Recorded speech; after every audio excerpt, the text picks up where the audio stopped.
Yeah, I'm just gonna bite the bullet and make the video and upload it to YouTube and then drop you guys the link because that's easier. And I know my friends are not gonna. But do me a favor, guys. Please, if I don't need you to post any comments, if you know, if it comes to that, but if you do, please don't mention Lewd Corner in full name. Just say LC, LC, because we all know what we're talking about, right? So, but yeah, because I don't know, like it's bad enough that one of the people from my old days, I contacted him when the time when Heisenberg needed some coding, you know. I had one guy I knew who I don't know how much he was involved with the other stuff back then, but so I gave him a heads up, like, hey, I know this guy looking for someone who's familiar with coding, and I thought of you, and blah blah blah.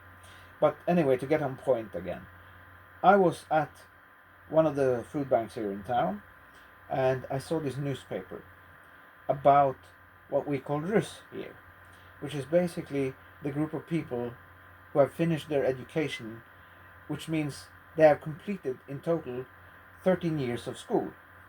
So they have 10 years, like in elementary school, if you will, or grade school, or whatever you guys call it. But they start at 1 year younger than I was when I started, and they even have one more year added at the end. So they are basically just in the elementary school itself. They are already 2 years more in school than I was. So, and then after that, 3 more years of further education. So, 13 years of education in total. And they were talking about how the municipality was shutting them down all the time when they were trying to get like a venue, a location, to host their party or parties, several, plural. So I don't know how many we're talking about, but every time they have been shut down, shut down by the municipality. And I get it from the municipality's standpoint, but this is neither here nor there. This is not what I want to get to. But I was thinking to myself, also since I knew one of the people on the front cover of that paper, I thought to myself, okay, I'm going to buy that newspaper, but let me check and see what the price is, right? And so I look and I couldn't believe my eyes because I haven't bought a paper in ages, right? And this is the local newspaper we're talking about. And just for reference, um, we use crowns here, and 5 crowns, or no, I'm saying wrong here, not 5 crowns, 50 crowns would be like $5 roughly, right? And so I was gonna check and see what the price of this paper was because I haven't bought one in too long. So I was like, okay, let me check. And the price says 59 crowns, which means, in my opinion, any newspaper in this country should never be more than 20 because they don't even cost that to produce, right? And so I was shocked. But not only that, that food bank, like I was saying, is not hardly getting any food anymore. So they have enough food to cook the food they serve there, you know. But it used to be like you could get subs with ham and cheese or something like that, or like other food, like dinners that you could make at home. But they're hardly getting anything anymore. So that's a problem of its own. Because, if the food banks are not getting food, how can you feed those people who even can't afford to feed themselves all the way? Or, like in my case, I'm trying to save up money to pay out the expenses for my brother who paid for my sister's funeral, right? So that's 8,500, which is a lot of money for me. And I couldn't believe when I saw the newspaper was 59 crowns because, like I said, that's about $5 or $6, which doesn't sound like much. But if you consider that it should only be maybe like I said, maybe $2 or $3 at the most, that would be within range and within reason. But nothing is within reason anymore. Even so,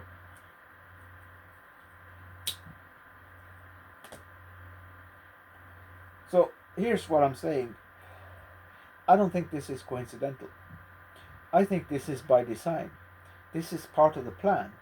The plan that they have spent, like, roughly, forgive me for just paraphrasing the actual numbers and whatnot, but roughly 400 years they've been planning this.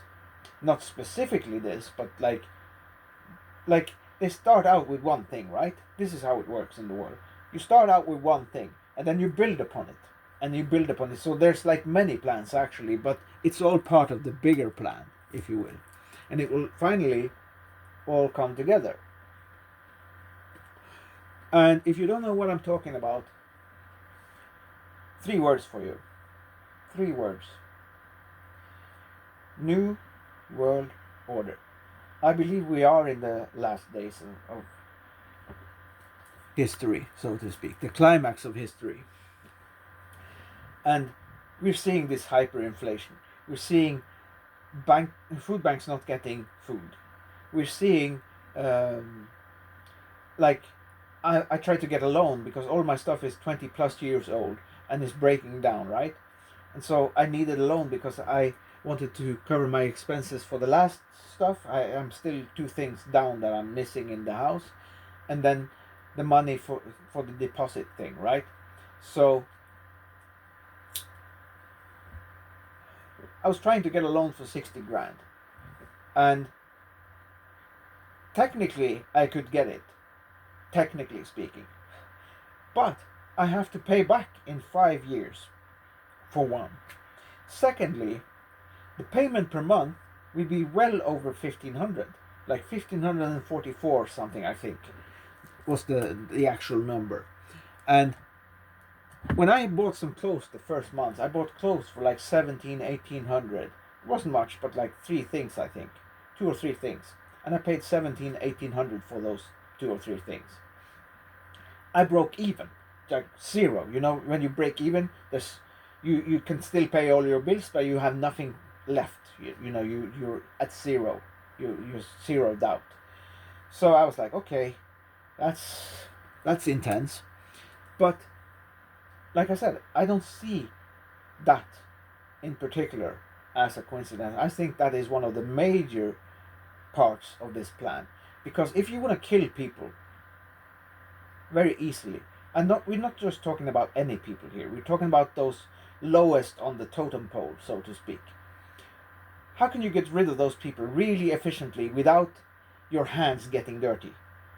Like literally using a knife or a gun to kill people or something along those lines, physically killing them yourself. How can you kill people without actually killing them yourself? Well, if you price us out of existence, make everything so expensive that we can't afford to live, that's a very efficient way of doing it. And like I said, I think it's odd that this particular food banks, and probably the other 2 places as well, aren't getting as much food as they used to. There's other reasons for that too, but I think it's very strange. And more so than that, what's up with this hyperinflation? Like, sure, it was, affected by the whole COVID thing, but that can't be the entire explanation as well, either. So, what's going on, And for me, I don't need to search for the answer. For me, the answer is quite clear. Like I said, I think it's New World Order. They're trying to establish the New World Order, and we're close to one of their first big steps, if you will, because we're coming up on that date. 2030 is not that far away. And I think it will be an exciting time, but also a scary time, because we don't know how much, like, I'm in Scandinavia, so I don't know how much of this plan will be implemented here. But what happened to Westy, what happened to Quetzal, I think that's part of it too. Like, of course, country matters too, but I agree with Heisenberg, I think basically all Western countries are fucked in that sense, because they're making this box that we have to move, that we have the uh, how can I say, not opportunity, but like the space that they have built for us to move within, so to speak, is getting ever so smaller day by day by day, right?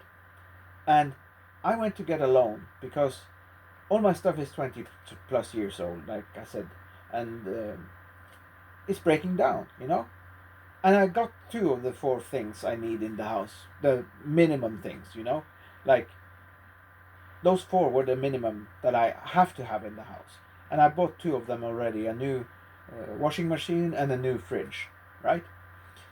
A fridge freezer combo. So, and that alone, I spent like 15K, I think, roughly, and I still have about 15 more to go that I need to spend to get a new TV and to get a new computer, because I'm currently on my mother's old computer, which is from like 2006 2007. So I had barely gotten the new washing machine in the house. My own computer was like maybe 6 7 years old, and I had barely gotten my washing machine in the house. My computer breaks down, and I don't have the money to take it. And you don't want to spend that money on having it fixed either, because you know you're probably going to end up spending at least 3,000 on fixing it. So why don't put that 3,000 into a new one? And I was actually considering buying one of those cheap computers at 3 or 4 grand, but one guy who's used to work in one of those shops here in town said that don't do that. Put on like twice as much, and you'll be more happy. So I took his advice, and I'm gonna follow that. But like I said, I'm still gonna have to spend 15K more. I've spent 15 already, and they took 12,000 from me, too much in taxes. I'm getting that money back next year, but I needed it this year. So you see what I'm saying. I don't think that's by accident either. I think they knew exactly what they were doing. They were fucking me up the ass. And someone said it here in the comments too. Like, not here on YouTube, just to be clear, this is for LC. I'll only call it LC. And I'm asking you guys too, if you put it in the comments for some reason, anything you want to say, yeah, sure. You can talk whatever you want, but just use LC. Don't say the full name, because I want to limit information in that regard, because I don't need my subscribers from YouTube to know too much about that part, because let me tell you, I've been harassed myself in other ways. But yeah, and there was a woman, but yeah, thankfully she got hers. She was all the way back over in the USA, but she crossed that line, and she was in a terrible accident who almost killed her. And I don't believe in karma like Eastern people. Not in the same way, but I do believe in a cosmic karma, in a sense, where what I call God, because I believe in God, and I call it God, and I relate it to the Bible and Christ. But whatever you call it and however you see it, I believe in something like cosmic karma. And when you cross that line in such a degree that even the powers that be, and I'm not talking about in the real world, but in the other world, the non-physical world, or I don't know how to call it, but I believe that power, pardon me for saying it, but it's the easiest way for me to say it, I think that God is basically saying, when people are crossing that line too hard, so to speak, he just steps in and says, you can't do that. And then he gives them a reaction. And there was this woman in the USA, I'm not going to say where, but suffice to say, she was in an accident after she crossed that line. When it comes to me, there's nothing I can do from my end, I'm here in Scandinavia. But she was in a terrible accident, which almost took her life. And there's more to that, but I'm not going to give too much details because it means she herself would be able to know that I'm talking about her, and she would be like, "Oh, why are you talking smack about me?" No, she did this to herself. So if she want to come like that, I'm just going to block her. But the point I'm making, I think, is 3 words that you can use to get a fix on who's behind, because I couldn't mention a specific name right now or in the past who I would say is this, that, or the other, because I don't know. Only they know who they are. But, and that's why we always say they or them. And I'm not talking about pronouns for trans people because I'm trans myself, but geez, that thing is stupid, you know? There was a stand-up comic who made a point of that, how someone said, like his daughter or something, said to him, "Oh, they or them are coming," you know, and he was like, "Oh, should I make more food then?" Because he thought it was like, you know, that's a plural word, you know, like several people. But no, it was just a pronoun thing. So he made fun of that basically. But yeah, I don't see this as coincidental, and we're coming close to 2030, and some of you might be well versed on New World Order or Agenda 2030, and I had one guy I know, my new plug, so to speak. He was like, "Don't even talk to me about that." So people are sometimes, they can believe in just about anything, but as soon as you say something like, if it's God or Agenda 2030 or Agenda 21 or, like I said, the New World Order, they just shut up, shut off, you know. They are like, nope. So to each their own, you know. But I don't see coincidence, and I was also, like I said, I was trying to get a loan because I still need stuff for the house. I need a new TV and I need a new computer because I had barely got my washing machine in the house and then it broke down, and I had it for like 6 or 7 years. And you can get it fixed, but that's at least like 3K, you know, at least. And I was even considering buying one of those cheap 3 to 4K computers, you know. But one guy who used to work in one of those shops here in town, he said, "Don't do it. Put on twice as much money, and you will be more happy with what you get." So I'm gonna take his advice, but I'm not even there. And like I said, the tax office took 12,000 too much from me anyway, and I won't get that money until next year. But like I said, I think I knew that they knew exactly what they were doing, because I was trying to get a loan and I can't. Like, I could, but I wouldn't be able to consistently make the payments, because you fuck up 1 month, it's done, it's over. So I was like, "Oh, is it the banks themselves who has made these changes?" No, it's the government. The government has made this box so small that we hardly can move inside it anymore. And like I said, if you want to kill people real quick, price them out of existence. It's very simple. It's a very effective formula. And the fact that it seems like the food banks isn't getting much food lately, that's another thing. Why is that, you know? And why is it that we're seeing this hyperinflation?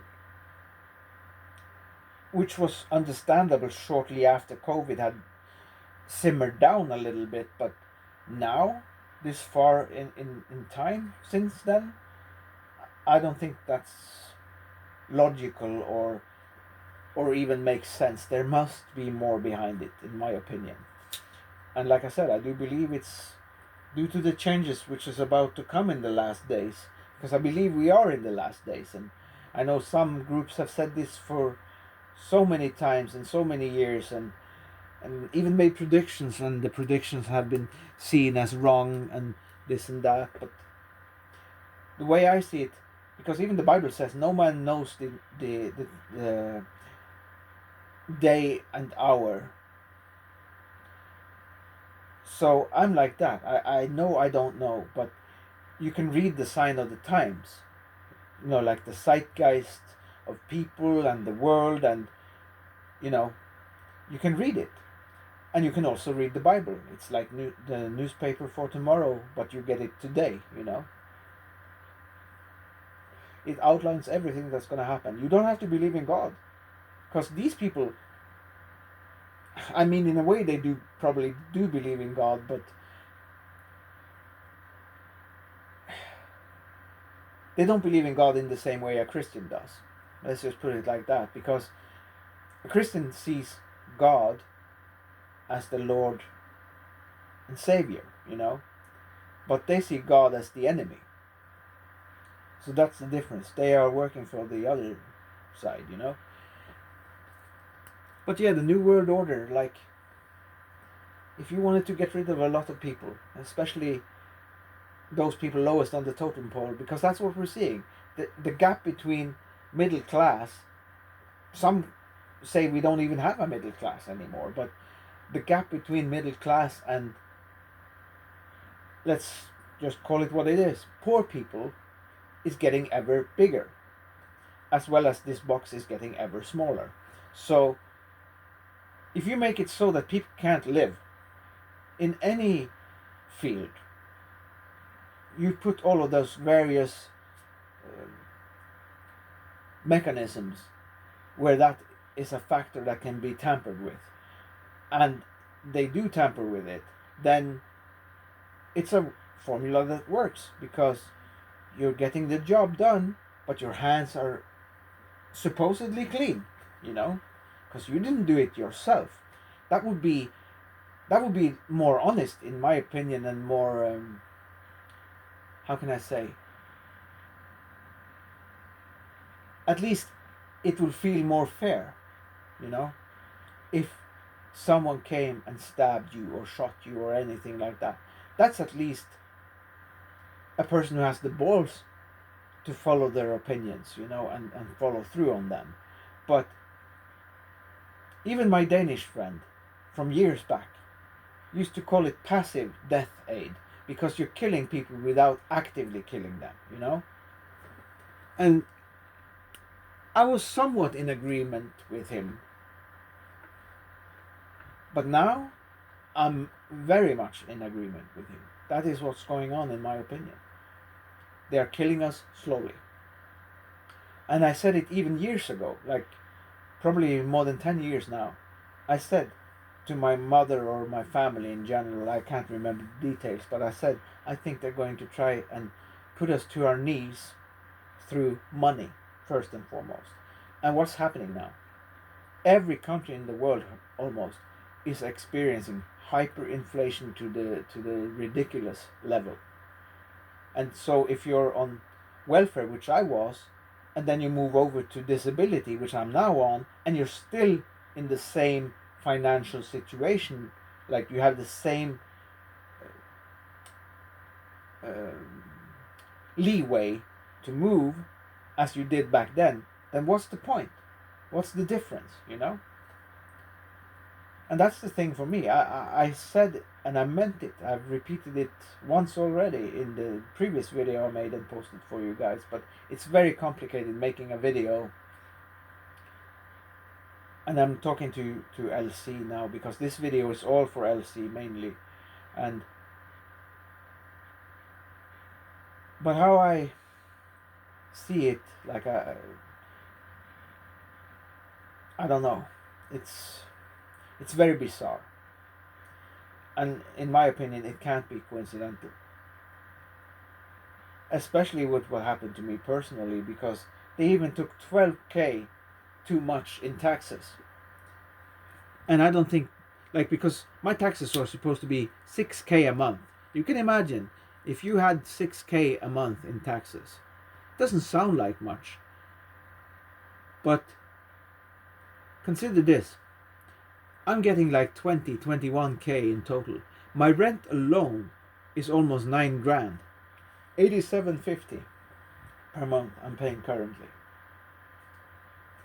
And this house isn't even that big. So that's one thing. I'm paying, I don't know what it's called in English, but in Norwegian we say "ågerpris," which means like when you get money from those money lenders, and I'm not talking about like some, like banks or anything like that. I'm talking on the street, like black money, black market. If you were to, if you knew, I don't know anyone like that in town, but if I knew someone like that and I went to borrow money from them, you know how much the interest would be, right? And you know what would happen if you didn't pay. So that would be understandable if that's where you got your money from. But when this is all the government, that's a different story. So I went to NAV, as it's called here, and tried to get a loan from them, because obviously I can't do the bank, because I have to pay back in 5 years, and the payments per month would be like 1,544, I believe it was. And so, as an example, when I got the disability, the first month I spent 17 or 1,800 on some clothes, and thing is, there was only like 2 or 3 items. So, like, I broke even that month. I came out at zero. I had enough to pay all my bills, but there was nothing left in case something were to happen. So I was completely dependent on luck and good fortune. So, but yeah, I couldn't believe when I was talking to the bank and heard about these new rules for getting a loan, and finding out that it's not the banks who did this, it's actually the government who's basically in a way helping the banks, but it means the average Joe is screwed. So I don't know where this is going to end, but I do believe we're in the last days, and I do believe, if we are to believe, and this is not in the Bible per se, but there are many authors out there who have written about this stuff, and one of them said, basically, and I paraphrase, it's going to get so bad that the world will call out for a savior, and then the Antichrist will appear on the stage and be like, "Hey, see what I can do for you," and many people will fall for that trap, and that's why I'm making this video. I don't want you to fall into that trap, because, like I said, from adult games to changes within government, and the fact that you can't. This is a normal tobacco. This is nothing illegal about this per se, but you can't smoke in a pub or a bar, and all these other places are like, you can't smoke in front of their door, stuff like that. It's basically criminalizing smokers.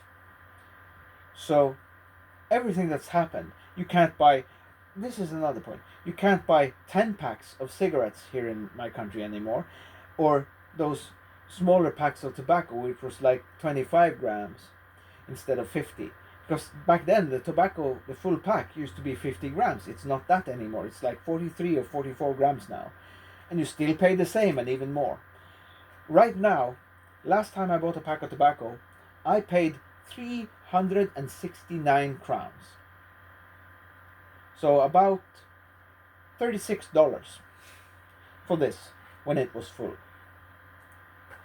So, and a pack of cigarettes, which is 20 cigarettes, because you can't get the 10 packs anymore, is 180, I believe, something like that. So you can't smoke, you hardly can eat, because you're struggling just as much on disability, even though you have 20k instead of maybe like 6 or 7, you're still struggling to eat dinner every day, if it wasn't for those places where you can eat every day. Because most of those places, at least 2 of them, you can eat something every day, and it used to be that you can also get some food with you home, and they still give you what they have in the freezer, but it's not as much as it used to be, is what I'm saying. So you have all of these things, like dun, dun, dun, dun, dun. Point after point after point. You can make a list, and it's not getting better. And it used to be the joke was that younger people would say, "Oh, it's not so like you say that it was better than you was when you were younger," but it really was. And when my sister was still alive, God rest her soul,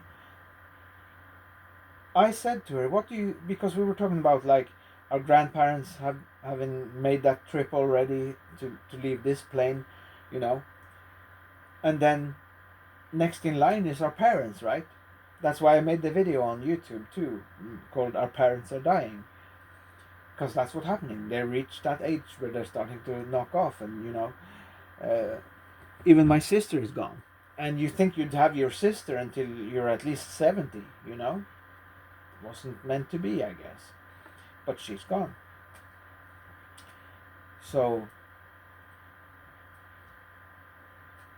but yeah, those things you can't control. But in her case, I don't know, because she was in a different country even than I am. So, who can say what the situation was? Did she wear a mask when she went outside? Was she obese? Did she have other things she didn't know about? Who knows? She was in a different country. But what I'm saying is that this hyperinflation was expected in the wake of COVID, but it should have simmered down by now. But it's gotten worse, it seems. And like I said, I do believe things will get so bad that the world will be crying out for a solution, and then he will make an appearance, the Antichrist. He will be like, "I'm here to save the day." And many people will openly accept and like fall for it, if you will. And that's why I'm making this video, because I believe these things are all connected. Just look at the world, look at the zeitgeist in people and the world in general itself, and look at the things that are happening in society. Doesn't matter where you are. So I think what Heisenberg said is right. I think basically every Western country for sure is fucked, because they're tightening the screws all the time, making this box that we are allowed to move within ever so smaller every day. Every day you hear about something new, or you experience something because you try to do something, and you find out, oh, I can't do that because so and so. And in my case, like I said, my taxes are supposed to be 6K a month. They took 10K a month for 3 months out of those 4 months, which I was still on welfare, and that money is supposed to be tax-free anyway, exempt from taxes. So how can you do that and legally get away with it when the person in question, sure, they'll get their money back probably, but they're suffering because of your actions? Is that a coincidence? I think not. I think in my case, and I'm not going to speak on it even, because I'm not going to add fuel to the fire for the wrong people, so to speak. But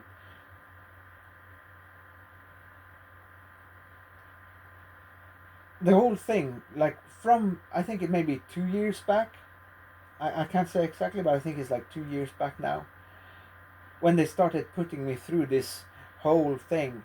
And that's the reason, one of the reasons, not the only reason, of course, it's partly my fault as well, but that's one of the reasons why my house looks like a fucking bomb hit here.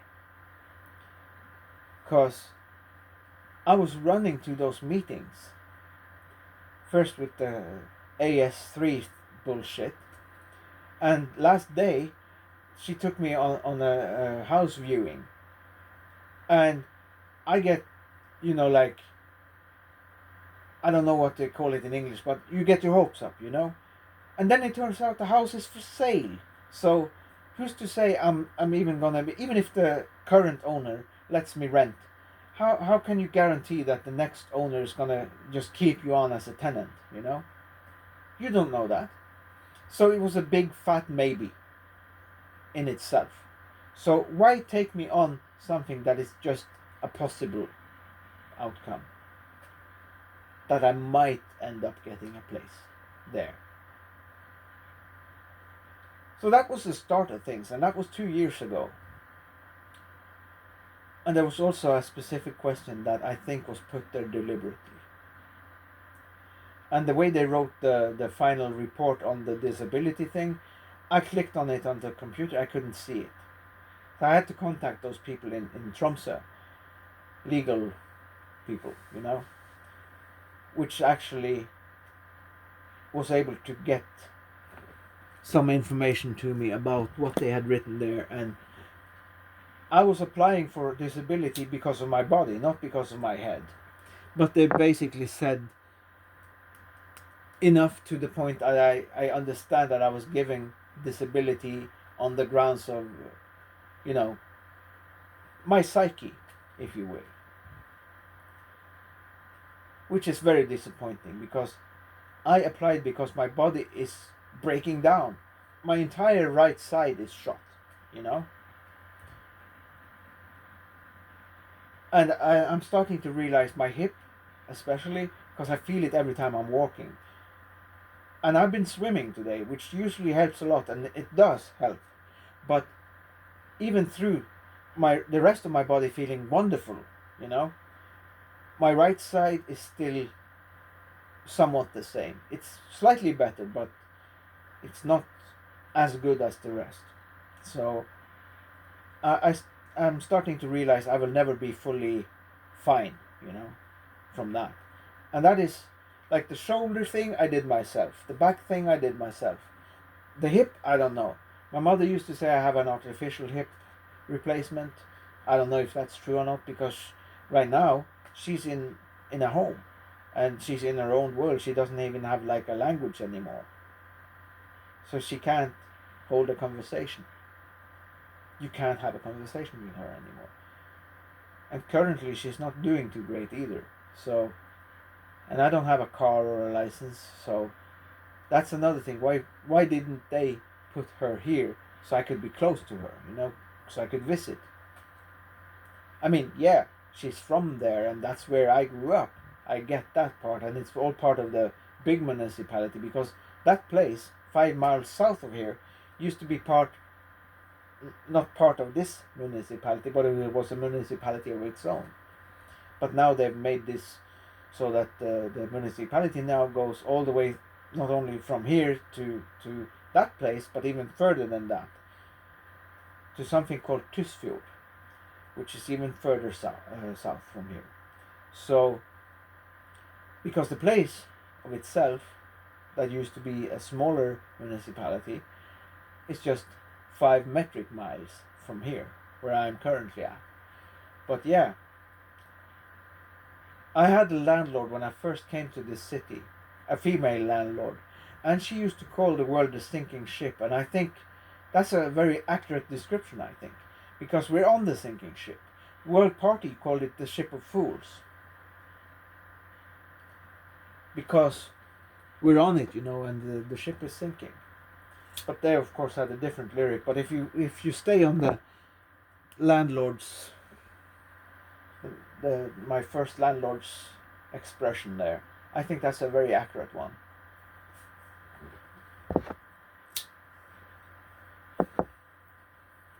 Even Annie Lennox had it. Annie Lennox, sorry, it's difficult to talk when you have smoke in your mouth.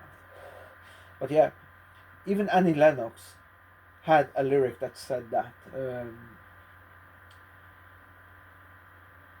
I can't remember. I think it's the song called Why. But she says, "Can't you see? This boat is sinking. This boat is sinking."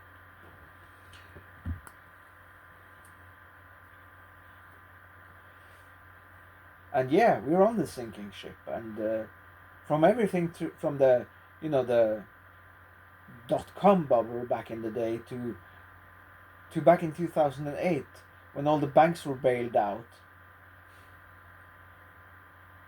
basically by threat, because they threatened the governments, and they have a way of getting their way, but if you know who started banking, that's another thing you can look up banking and all of that. Look at, even the Vatican is involved in banking basically. But yeah, when I was doing the research for 6 months, Not only did I never have so much computer problems as I did back in those times, but I also learned that the tree has many, many branches, and it's a big fucking tree as well. So that's why I'm always careful with my words and trying not to give too much information so people can find out if I'm talking about someone or, you know, details about me personally. Because I know they've already done enough. I could tell you stories about my family, so it's not. I can look aside from myself, even if I ignore everything about me, what they've written about me and what they've done to me and how they treated me and all of that. Even just like my family, you can ask yourself, like, how much is a family supposed to go through before they break down? It's almost like a social experiment, it seems, where I'm the butt of the joke in my personal case, but it's almost like my family was singled out because we've gone through some hardships for sure, and not only hardships but things that are completely illegal even. One of my mother's medical papers was found in the center of town in that smaller place which I come from, you know, because I live in the city now, but that wasn't always the case, and she was still there at the time, and a lady called her and said she had found this paper in the middle of town. So how is that even possible? Because medical papers are supposed to be confidential. And like I said, just with me and my taxes, the 3 out of those 4 months that I was paid, uh, you get like a settlement when you go on disability. You get severance pay from the time of your application is official, And in my case, it was 4 months, but 3 out of those 4 months was when I was still on welfare. And they even had to pay one more rent because of the dates and all, because technically February was the last month, but they had to pay for February as well. And then by mistake, they also paid for March because I had like a ruling that said even included March. And the thing is, my taxes are supposed to be 6K per month, and they are now. But when the settlement came, they took 12K in total, so 4K per month too much in taxes. And they just took it. Like they knew, even NAV themselves were saying, we paid you even one too many, for food and whatnot. I don't know what to call it in English, but in Norwegian we say livsopphold. And so you pay for everything with that money, not only food, but tobacco and hygiene products, you name it. Everything is supposed to be covered by that money. And they even gave me one extra and they said just keep it because we know how much you have to buy for your house.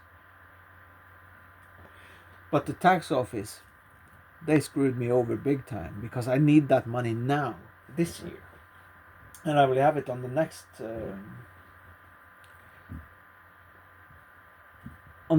I don't know what they call it in English, but in Norwegian we say oppgjør, which means the next time when you get your, like if you have like when you do pay taxes and you accidentally pay too much, you will have that money back as well. Like, and it happens in like April now, I think, because it used to be June, but now they moved it even further earlier in the year. So I think it's about in April. You can, at least you'll have, even if you don't get the money in April, you will have the message of what you will get if you get anything back. If you paid too much taxes yourself or there was a mistake, like it was in my case. And I'm hoping, but seeing is believing, that's all I can say. So if I get that money back, fine. But I could have used that money now because I'm still 15K that I need to spend in the house. I've already spent 15K on the fridge and the washing machine, the new washing machine, the new fridge freezer combo. So They screwed me over big time. It would be actually, in that sense, the way they've treated me and my family, it would be more fair for them to just take us up to the hospital and give us a lethal injection. That would be more humane, if you will. Because this life that they have given us from then back until now, I feel like I've been on there for too long. I can't even tell you to how much time I've been on there on welfare, because it's embarrassing. Not too much for me, because the way I see it, let me put it like this to you. This is what I've said to people. They have kept me alive. They have spent hundreds of thousands, if not millions, because last time I had an account, I asked for an account of this. How much have you paid for me and my way so far, you know? And back then it was like 2.2 millions. So I can imagine by now they probably spent like 5 million on me, at least. And I'm still in this god awful small place. I can't get a loan. I, can't buy a house, can't get a driver's license. I'm struggling to have food. If it wasn't for the place where you can eat, I wouldn't have food every day. And I definitely wouldn't, like, even with or without those places, I still don't have dinner every day, even if I'm making the food myself. So, and the food banks, it seems, are getting less food as well. So, I don't know where this is going to end, but it seems those people lowest on the totem pole are the first to go. I suspect that even in time, maybe they will get rid of disability as well. Just deem those people as, how can I say? Categorize those people as expendable, if you will. Because we're not part of the workforce. And as soon as you're not part of the workforce, you have no value, it seems. And I know this is a very serious video, but I think it needs to be addressed. I don't think it's going to change. I don't think people have enough fight or fighting spirit within them anymore to rise up, because I believe if things were to go too far, a revolution would be the only thing that would have a chance to make an impact, If you had 100,000 or 500,000 or a couple of million people, that would be a different story. But yeah, I'm embarrassed to call myself a countryman of this country. So, like I said, you don't have to believe in God, but the Bible is tomorrow's newspaper, Just read the Bible and look at the world. That's all you have to do. I'm not asking you to believe any of it, like that Jesus was the Son of God and all that. But I'm just saying, look about what it says, what will happen in the last days. Because regardless if God exists or not, these other people working for the other side, not God, they do believe honestly in what they are doing. So in many sense you can say that we don't need the devil anymore, because mankind, these people, these evil people, if you will, they are doing his work unintentionally or intentionally, it doesn't matter. They are doing it. And I believe we are being priced out of existence. Because that's an easy way to get rid of a lot of people. But you have to start with the people on welfare or something like that first. And then the people on disability, and then the people on part-time. And yeah, I think it will be more difficult to live. And this is what I was getting at with the conversation with my sister. I remember now my point before. Because we were speaking about how our grandparents are gone, and then our parents are next in line. And like I said, that's why I made the video. Our parents are dying, but I said to her, "What can you imagine when we're gone?" Because here's the thing, and here's what I'll say to you. If you think about it that way, my generation, me, my sister, my brother, people around 50 years of age, when we're gone, this generation is gone, we are the last one who remember what it used to be like back then. And that's a big thing, because it means the world is going to change. And if you look at the kids nowadays, I say kids because, like I said, I'm 50 years old now. People 18, 19 years old. I remember talking to one guy, he was 19 years old at the time. And he said, even he said, like, it's not getting better, it's getting worse. And so when people like that young have lost hope, that's very telling, you know. And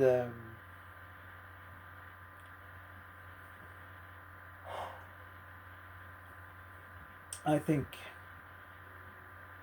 the times ahead of us are exciting, but they're also scary at the same time, because we don't know. Like I said, especially for me being in Scandinavia, in Scandinavia, it's hard to say.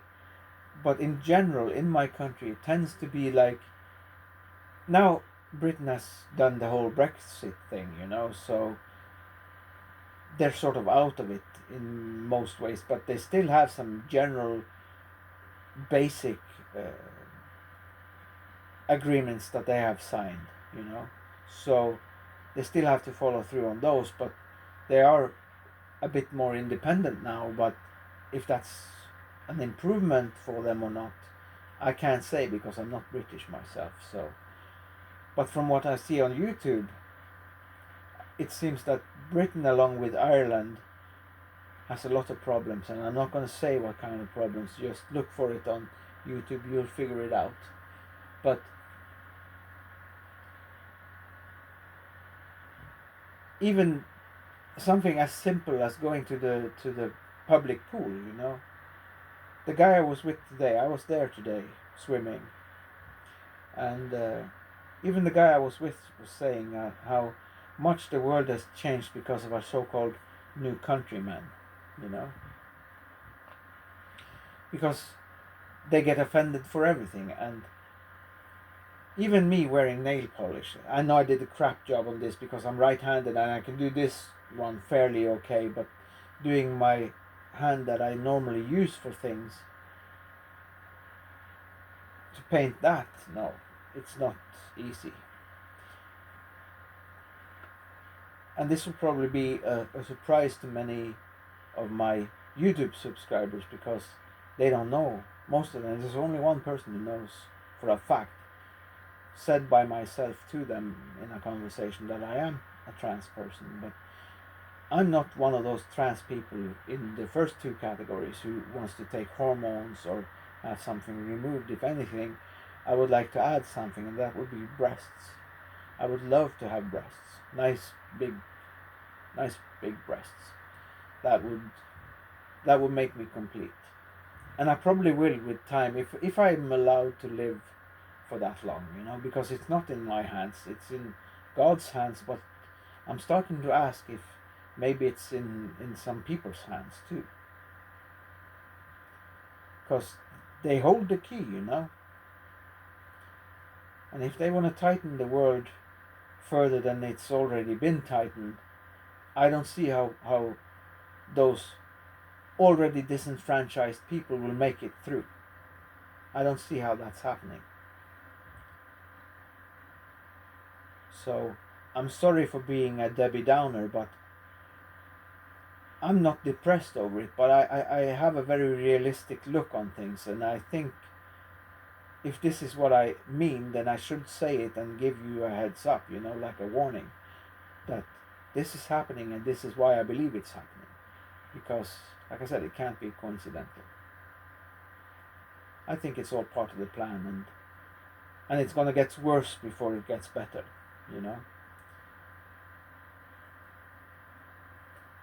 But yeah, I'm not God, and I wouldn't want to be, because that's too much responsibility.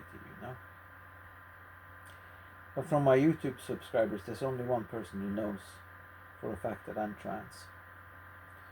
And I had to drop that person too. We used to talk all the time, but I had to drop that person too when they stepped out of line. Because I got some money before my mom got too sick to even, I'll give you an example. We were at one of the shopping centers. We have two big ones here, and then we have a lot of small shops here and there, like in those centers, but also outside of those two malls. And she was trying to operate her phone, my mom, you know, and she was the first in the family to have a smartphone. So she's been around them for a while. So suddenly she couldn't operate her phone even. That's when I knew. And not only that, when I tried to help her, she freaked out and got hysterical on me and started yelling and whatnot, because she's not herself anymore, even. Like, she was always temperamental. She had a temper, when she was fine as well. But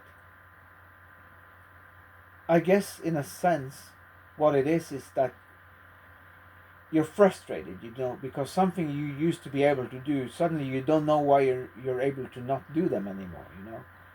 And I get it. But I was so frustrated myself with how she responded when I tried to help her, that I waited just long enough for her husband to come along, and I was like, sorry, but I can't do this right now. And I turned on the heel and I walked. And having to walk away from your mom is probably one of the hardest things I had to do, but I can't take abuse. Like, I've had enough of that from her. Like I said, she wasn't like a really, really bad person, but she wasn't always kind either. There was times when she wasn't nice. And of course that's different. She was still in her wits then, at least. Even though, I must say, in her case, wits is a loose term, because I know my mom. That's all I can say. I don't want to give you too much, but basically, I understand how she became how she became.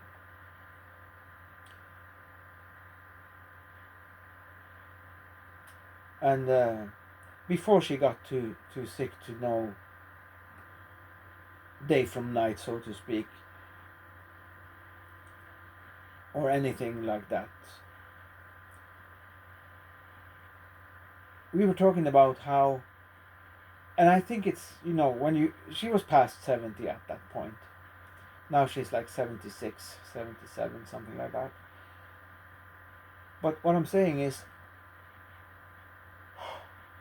she was still somewhat coherent, back then. And we were talking about how she's probably, in this situation that I'm describing, she's probably like worrying about her future in terms of the afterlife.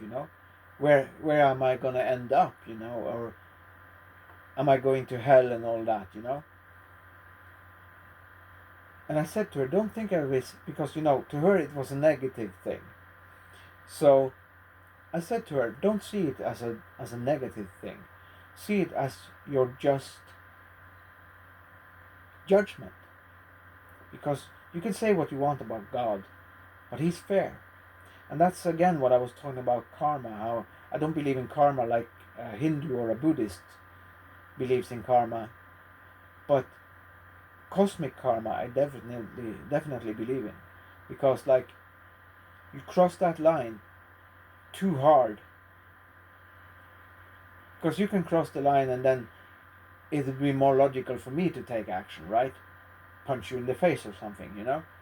But sometimes even God thinks this is too much and He intervenes. And like I said, this woman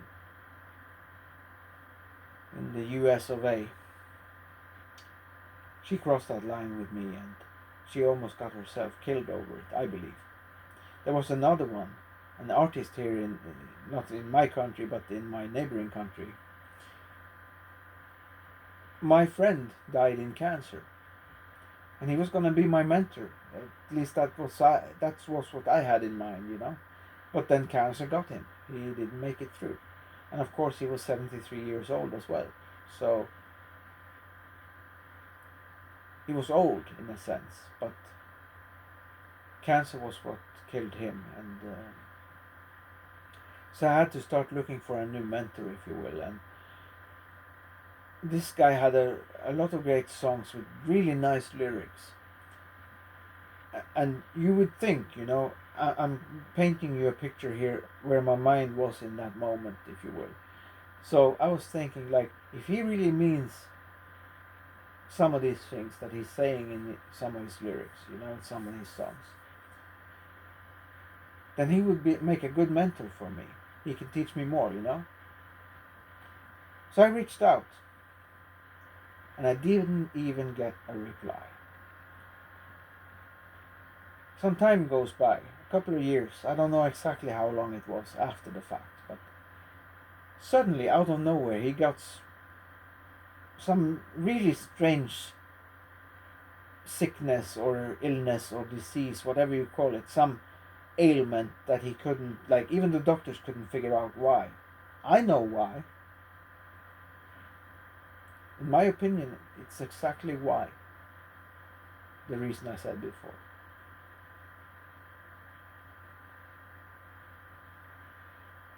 Because another human being was reaching out to him in desperation, you know, needing some help to maybe get to that point yourself where you can say,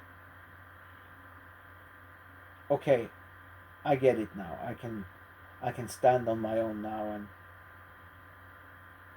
because I have this view on life that you're never fully taught, you know. You actually keep learning. So I don't see myself as finished. I'm never finished. I always strive to learn more, and but it's getting more difficult because even my memory is failing more and more, and that's natural with age. But like I said, I'm probably a bit autistic as well, and I'm OCD, and my body is not what it used to be, and there's too many problems to mention. But I just know that, let's say for a fact, one of my plans, because I'm not a person of plans per se. I don't plan much, but I have a few things that I have planned.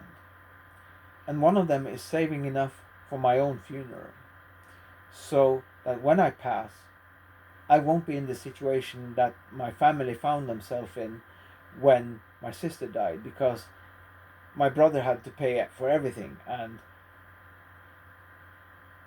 I'm gonna pay him back. I'm almost there already. I almost have the money for him. But that's what made it even more difficult for me now in this time.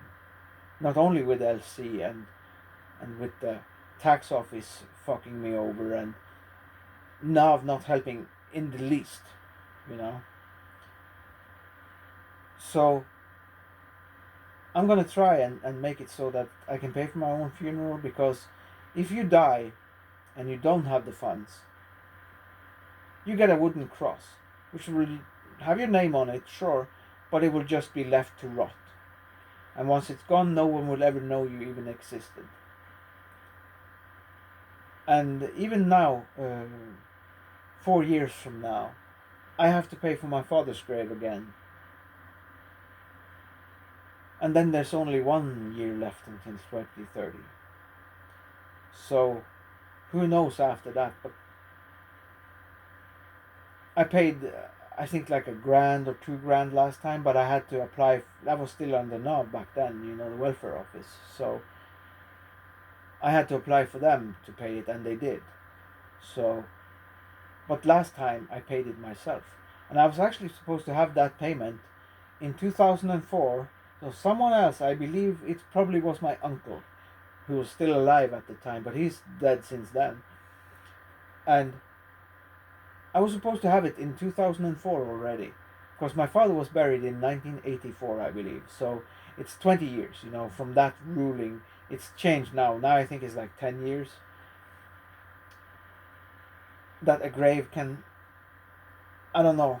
I don't remember exactly the details, but I thought for 2024, I thought that was the time I needed to pay again, and I called them up, the parish office, you know, and they told me no, it's actually 2029. You've paid for 10 years. So I was like, oh, thank goodness. So there's still a few years left until that. So, but yeah, like just when I get my final money for my brother, that month in particular, I haven't called them yet, but I need to try and call them tomorrow. But I also have to get probably like close to 1,500 for my PO box, which is fine. That is roughly my surplus, or you know, that is the leeway this not welfare but disability money has given me. 2,800 more extra. So that will be totally eaten by those two things in that particular month. But it's worth it because the PO box I only pay once a year, so thankfully there's that. And my brother, we've always had a strained relationship, so to pay him out his part that he paid for my sister for me, it will help because it will be one less thing that he can bring up, is what I'm saying. And I know he would be furious if he knew that I said it, but I've had to keep like a civil, nice tone with him when I speak. But we haven't been in touch for a while now, and in many ways, his wife is more supportive of me than my own blood, if you will. Not only about this trans thing, but in general, she's a very good person. I couldn't say the same thing about my brother, at least the way he treats me. And also the way he used to treat my sister and my mother until she got sick. Because then he acted like he was the prodigal son returning, I scratched my head proverbially, because I couldn't figure out, like, oh, you're going to act like this now all of a sudden? Because that's not who he is. That's not who he's been for years and years and years. Like, I remember him as a teenager being the house tyrant. And thank God I was a male, because I was the buffer. I could physically even stand in his way of mom and my sis. So he had to punch through me before he could get to them when he had one of his rage fits. So, yeah, I'm glad I was there, but I can't take any more abuse because I've had it from him. I had it in other ways, from the system, and from everyday people now and then. And even more so now lately because I'm trans. So, because people, they are so rude about it, like, and the older they are, some of them, not all, because I've had some moments that are very positive too, like almost uplifting, because it gives you hope. Because not all people are like that, but I had one friend in particular. It wasn't like I planned it or anything. It was just like I had the stuff on me, my lipstick, makeup, not my wig, but I had full makeup and I had my tits on, the prosthetics. And he noticed the lipstick immediately, of course, but I had my sunglasses on, so he couldn't see my eyes because I mainly had like mascara and eyeshadow, like that, and lipstick. And the first thing he said, what's going on, like, what's going on with you? You look. And then before he could, like, that was just the opening basically, and then I took off my glasses, and then he saw that I was wearing full makeup, and he was like, you look like shit. Take it off, he said. And I was like, I explained to him the whole thing because he was the worst too. And I figured that was my train of thought, like, because sure, I could have washed away all the time, effort, and money that it represents. Or I can just say, which I did say to myself, okay, let's just do it and see how it goes. Because in my mind, it was the worst person to tell. And of course, the reaction was as expected. And then later on, he said he didn't care, but he cared enough to make a negative remark, right? So, as the saying goes, the first reaction is usually the true one, how they really feel. So, and also he asked me if I was a homosexual, which I'm not. So, very narrow-minded, very not narrow-minded even. Um, they're so limited in their thinking. They have a, like tunnel vision. They can't see anything other than like in this path. They don't see all the different things around them and different shades of grey, and they have a very limited worldview, and people, their view on people as well. So limited because they seem to have like all the answers when they're talking confidently, but when they're challenged on something, they're really judgmental and, I don't know, petty. That's the word I'm looking for. Petty. They're really petty when it comes to others, especially if you have something that goes outside the norm.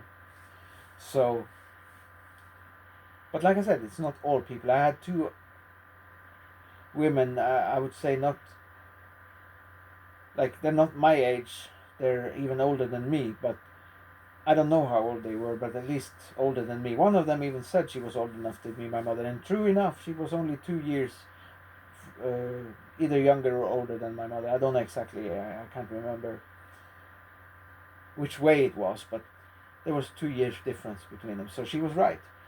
But even her and the other woman, they were so nice, even though I did have my breasts on, so to speak. But yeah, now you see me fairly normal, like everyday Joe kind of look. I don't have the prosthetics on, I don't have any makeup, anything other than I painted my nails, and this one was okay, but this one is crap because obviously I'm right-handed and it's difficult to do with your left hand. I can smoke and use the mouth with my left hand, but that's the limit of my ambidextrous qualities. I couldn't write my name or look at the watch and have it feel normal, and especially something where you need so much accuracy to paint your nails and do a nice job of it. It's impossible for me. So, but yeah, I don't give a fuck. It's just an expression, a little bit of flair to let them know that I'm different, a little calling card, if you will. And what better way to do that than some brightly colored nail polish, right? And right now I have a bit of a deep voice, but that's because I'm talking and I'm getting hoarse, and as I'm getting hoarse my voice drops. So, but usually when I'm with people I'm quite soft spoken, not like I'm trying to be like really feminine or anything, but I'm very soft spoken normally, but right now I'm like really down in the grovel, so to speak. And I don't know how long I've been recording now, and feels like forever, but and also like forgive me for that, because that's part of the reason too. My brain has been like all over the place, despite having a couple of good nights sleep and well taken care of in terms of having food in my belly and all of that. But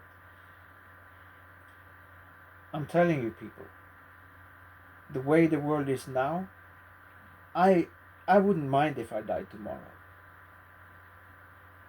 Because like I said, if you are transferred over onto disability and you get some more money but you're still struggling, then what's the difference? You tell me. I'm open to hear your points of view as well, even if you leave it in the comments. But please, like I said, if you want to mention LC, just call it LC and don't spell it out for them. Because the other guys, there's no other way than saying that I'm done with them, because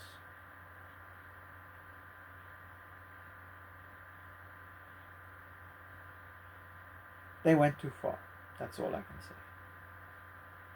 They kicked me out of my own room even. The room that I created. You know, like a virtual room, you know.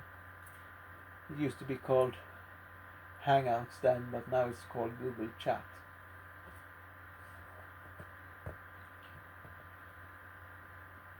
Oh yeah, I'm getting tired now. I'm not going to go to sleep quite yet, but I'm getting very tired just sitting here talking too, as well.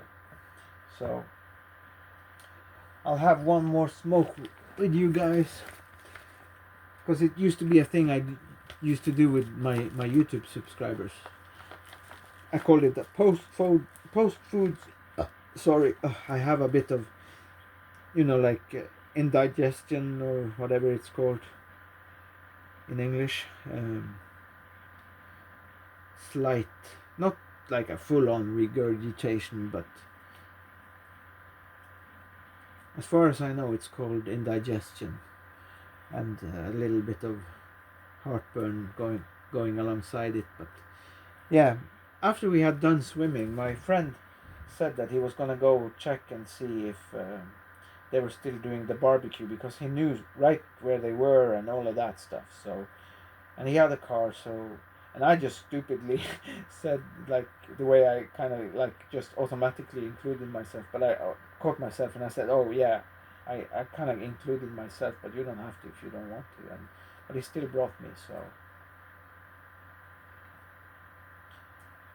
And I was happy to have that, because I grabbed a burger, and it was a nice thing to cap off the day, because I didn't need like a big meal, but one burger is about 100 grams of meat, so it's gonna sit well in your stomach, and you're gonna feel it, That's for me anyway, that's how meat is the most trustworthy thing to me. Because even if I had a bad day with my stomach, if I eat a burger or spaghetti with ground beef, I'm fine usually. Doesn't bother me at all.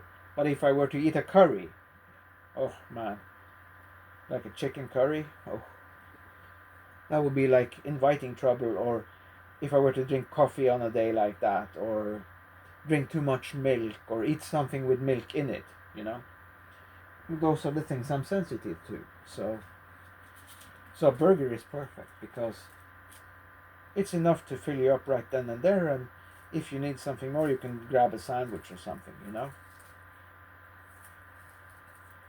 But it was a nice thing for him to do, because I mean, I heard about this, but I had no idea, like, physically where they were.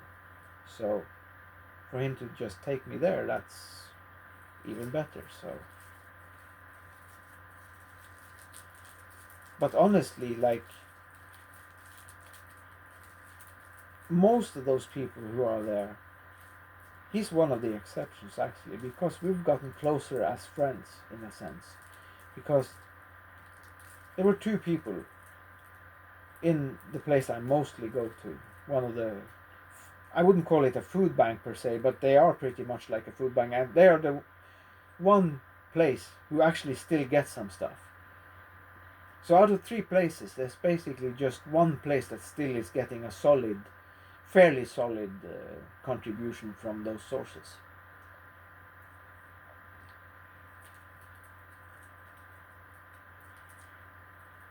But they also make good money, because you actually have to pay in that place, but the prices are fair, It's not like price gouging, You pay 50 for a meal, which is like $5, and you get a soda with it. And if you need another soda, you only pay 15. That soda will go 30 in the shop. So they even give you a discount price on the sodas, because they buy in bulk. So in that sense, I'm fine with it, because that's the reason I survived this month. Because last month and this month has been dedicated 100% on getting to my brother as fast as possible with his money. And of course, I can't do it all in one go, but those 2 months were like the heavy lifts. And after that, it's been a grand, a grand per month, or till I'm done, whatever the money may be. But he has a birthday coming in December, so my goal was always, if I can have it by December at least. That's the bottom line deadline. Then I'm happy. Because then it could be almost like a birthday present as well. So, but yeah.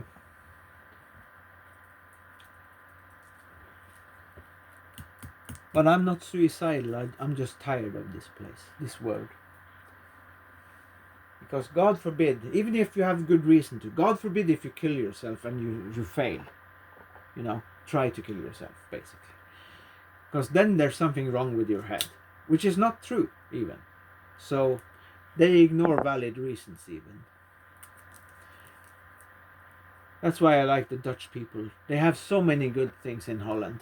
Not only do they have the weed available, weed and hash, but also they have this thing called, like, let's say you're like how do they say, mentally challenged, even those people, if you can't get like a date, or have a girlfriend on your own, if you can't somehow do that, they have something called the psychosexual program, which means that, because they recognize it's good for people to have a sex life, right? And so they would actually pay those people who are completely unable to hook up with someone like that, pay for them to go to a prostitute, because they also have prostitution is legal in the Netherlands, right? And so they would pay for them. I saw this documentary on TV. They would actually pay for them, and so they can go there and have sex and be fulfilled as a human being. And many other things. Too many things to mention. But they also have the assisted death aid. And so you could basically go there and tell them why. And you could get euthanized, in a sense. I guess, correct me if I'm wrong, but that's the word I believe. That's essentially what it is. And I wouldn't mind.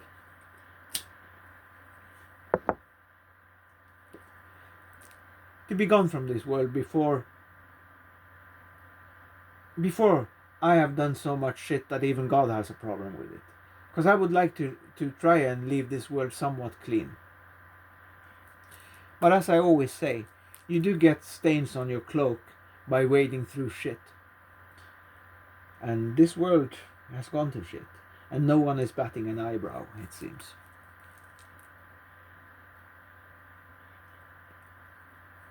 But yeah, that's my 2 cents anyway.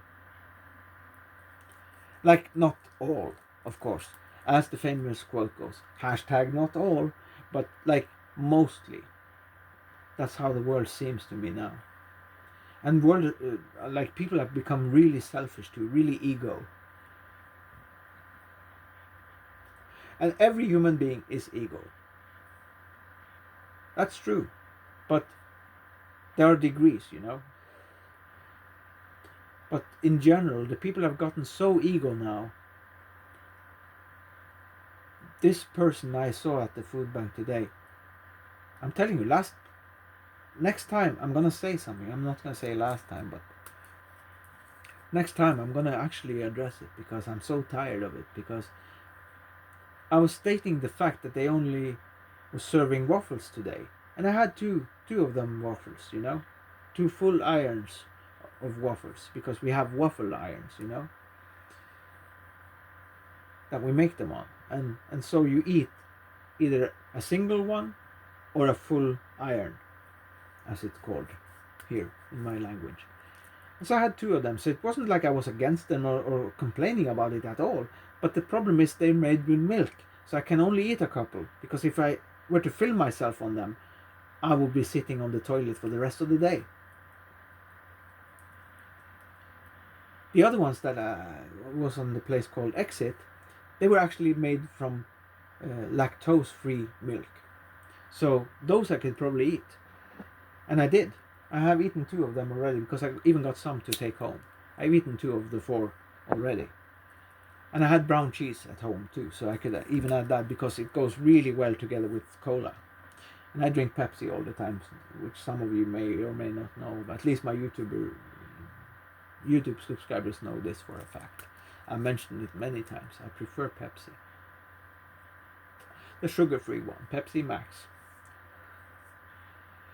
But yeah, like that guy had something to pick on me for.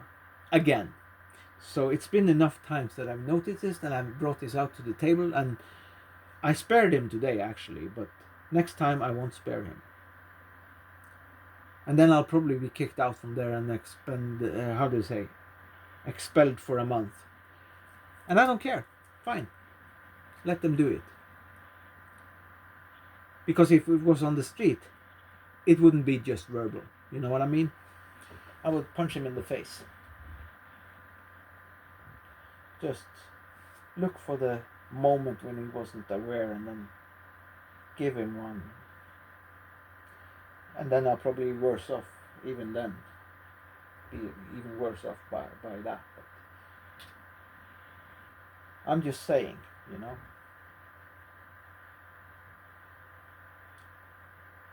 But because he's working for the municipality,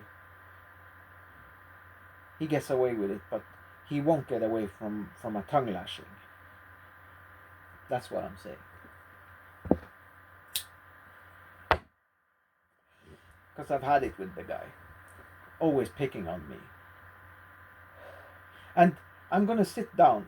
What I'm going to do is, first I'm going to try and sit down with him and have an actual conversation about this because he needs to hear it. And this is what I'm going to say to him. I'm going to explain first and foremost that he needs to stop interpreting me.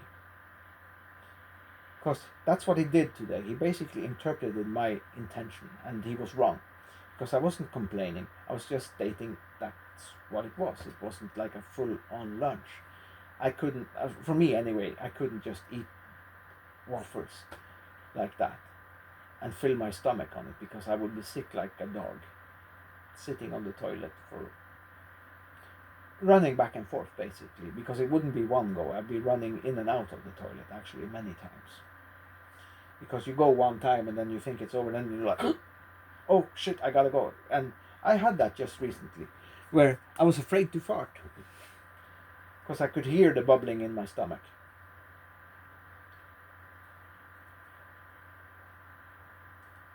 So I'm going to sit down quietly, calmly, nicely, and try to explain it to him in a friendly way. And if he has an objection along the way, then the gloves are off.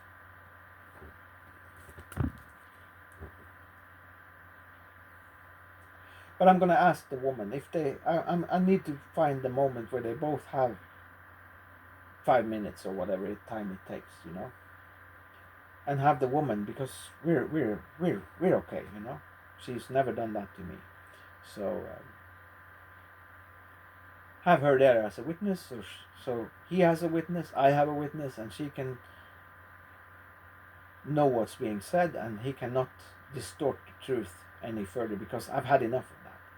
Because he's always interpreting me, and also the way I speak is wrong, and the fact that when he asked, for example, if I want to eat, and I would say yes or no, and if I have eaten or not, because that's the big factor, you know. Have you eaten a breakfast just before or a lunch? Then of course you're not hungry. But he was like, no, just say yes or no. But I don't play like that. I might be a person who has had a rough go of it, but I won't stand for abuse. And this is a sort of abuse. It's harassment. And maybe it's because he's afraid of picking on the other ones, because they will definitely give him a piece of their mind, and I think maybe it's time I did the same. But I'm gonna try the nice and friendly approach. But if it fails along the way, then gloves are off, and I don't care if I'm kicked out from that place for a month. It's not that big a deal to me. I'll manage either way. Even if I starve, if I can say that I am myself and who I am, and follow my beliefs, my principles and whatnot, I'm happy. I don't care. Even like I said, moving out to my YouTubers, my YouTube subscribers, um, even if I were to move out into the place, the rural place, even if the house fell on top of me, I wouldn't care. And if it fell on top of me and killed me, because at least I had one day that I was free, completely free. No landlord, no rent, nothing. Just me living as a free man. And I'm almost afraid to say this, because I know it seems like they have, like, even the suggestions, because the woman said something to me in person, like the woman in Nav, when it was about this, me moving on to disability, that she said I could get a loan and buy a place on my own, which is not true, for one. So she's talking out of her ass, for one. Secondly, the thing they wrote in the thing, it didn't say like that. It sounded like more like they were going to put me in like a supervised building, and then you won't be free, because I like to smoke hashish, and that's one of the things you're not officially, at least, allowed to do. You can't use drugs on those housings. So I'd rather live free in a shithole of a house that needs a new roof and there's no water. I'd rather live like that, go down to the creek and do my washing, and even if it's cold, wash up and freshen up and all that, than to be under some kind of thumb,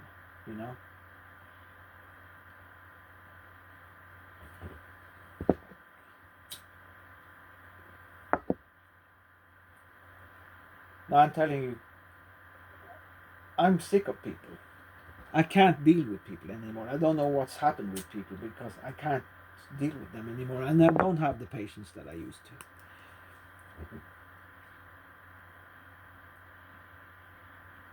But I can't trust my body anymore, so even if I were to do something, I would have to use something to help me, because I'm not who I was. This guy is also taller than me and whatnot, and I don't know his track record for, I mean, sure, everyone has been in like a play fight or something, but it depends on if the guy has been in one or many fights and how he did in those fights, when it comes to fighting, at least. But I'm telling you, on the street, if he treated people on the street like, I mean, those people who go to these places, some of them, like he talked to them on the street, be just a punch in the face, knock the fuck out. One even killed, and is in prison for it. So not killing one of those people, but like he killed someone, and he, for example, he wouldn't take it. He would just kill the guy, probably, because he's proven that he's capable of killing. So, and I want to get away from this house, because he knows where I live, and he was in my house at one time. And when the guy who was killed, I was like, fuck, it could have been me. Because it was so random, the reason why he was killed. Supposedly, I don't know if this is true or not, but supposedly because they were arguing about the price of the drugs involved.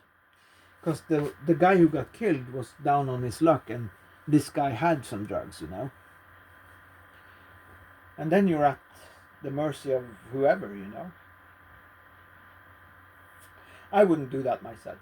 I wouldn't put myself in that situation where I'm like, I am addicted to everything in my life, like whatever it is. I'm just trying to spread it out over all these different things so one doesn't have like a majority. But what I'm saying is, it's something in your personality that makes you can become addicted to anything. And I've been through it. But when it comes to drugs, I've been a good boy, so to speak, because I've only smoked hashish and weed. So, and I'm fine with that. I don't bother anyone with it. So, yes, I'm breaking the law in my country, but I'm not bothering anyone by doing so. So, yes, everything I do, the only thing I really care about in that sense is how it affects my standing with God. And that worries me. So I'm not assuming I'm going to heaven.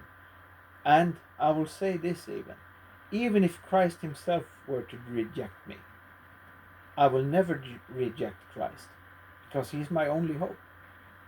If God exists and Jesus is God's son and the Bible is true and everything, then Jesus is mankind's only hope.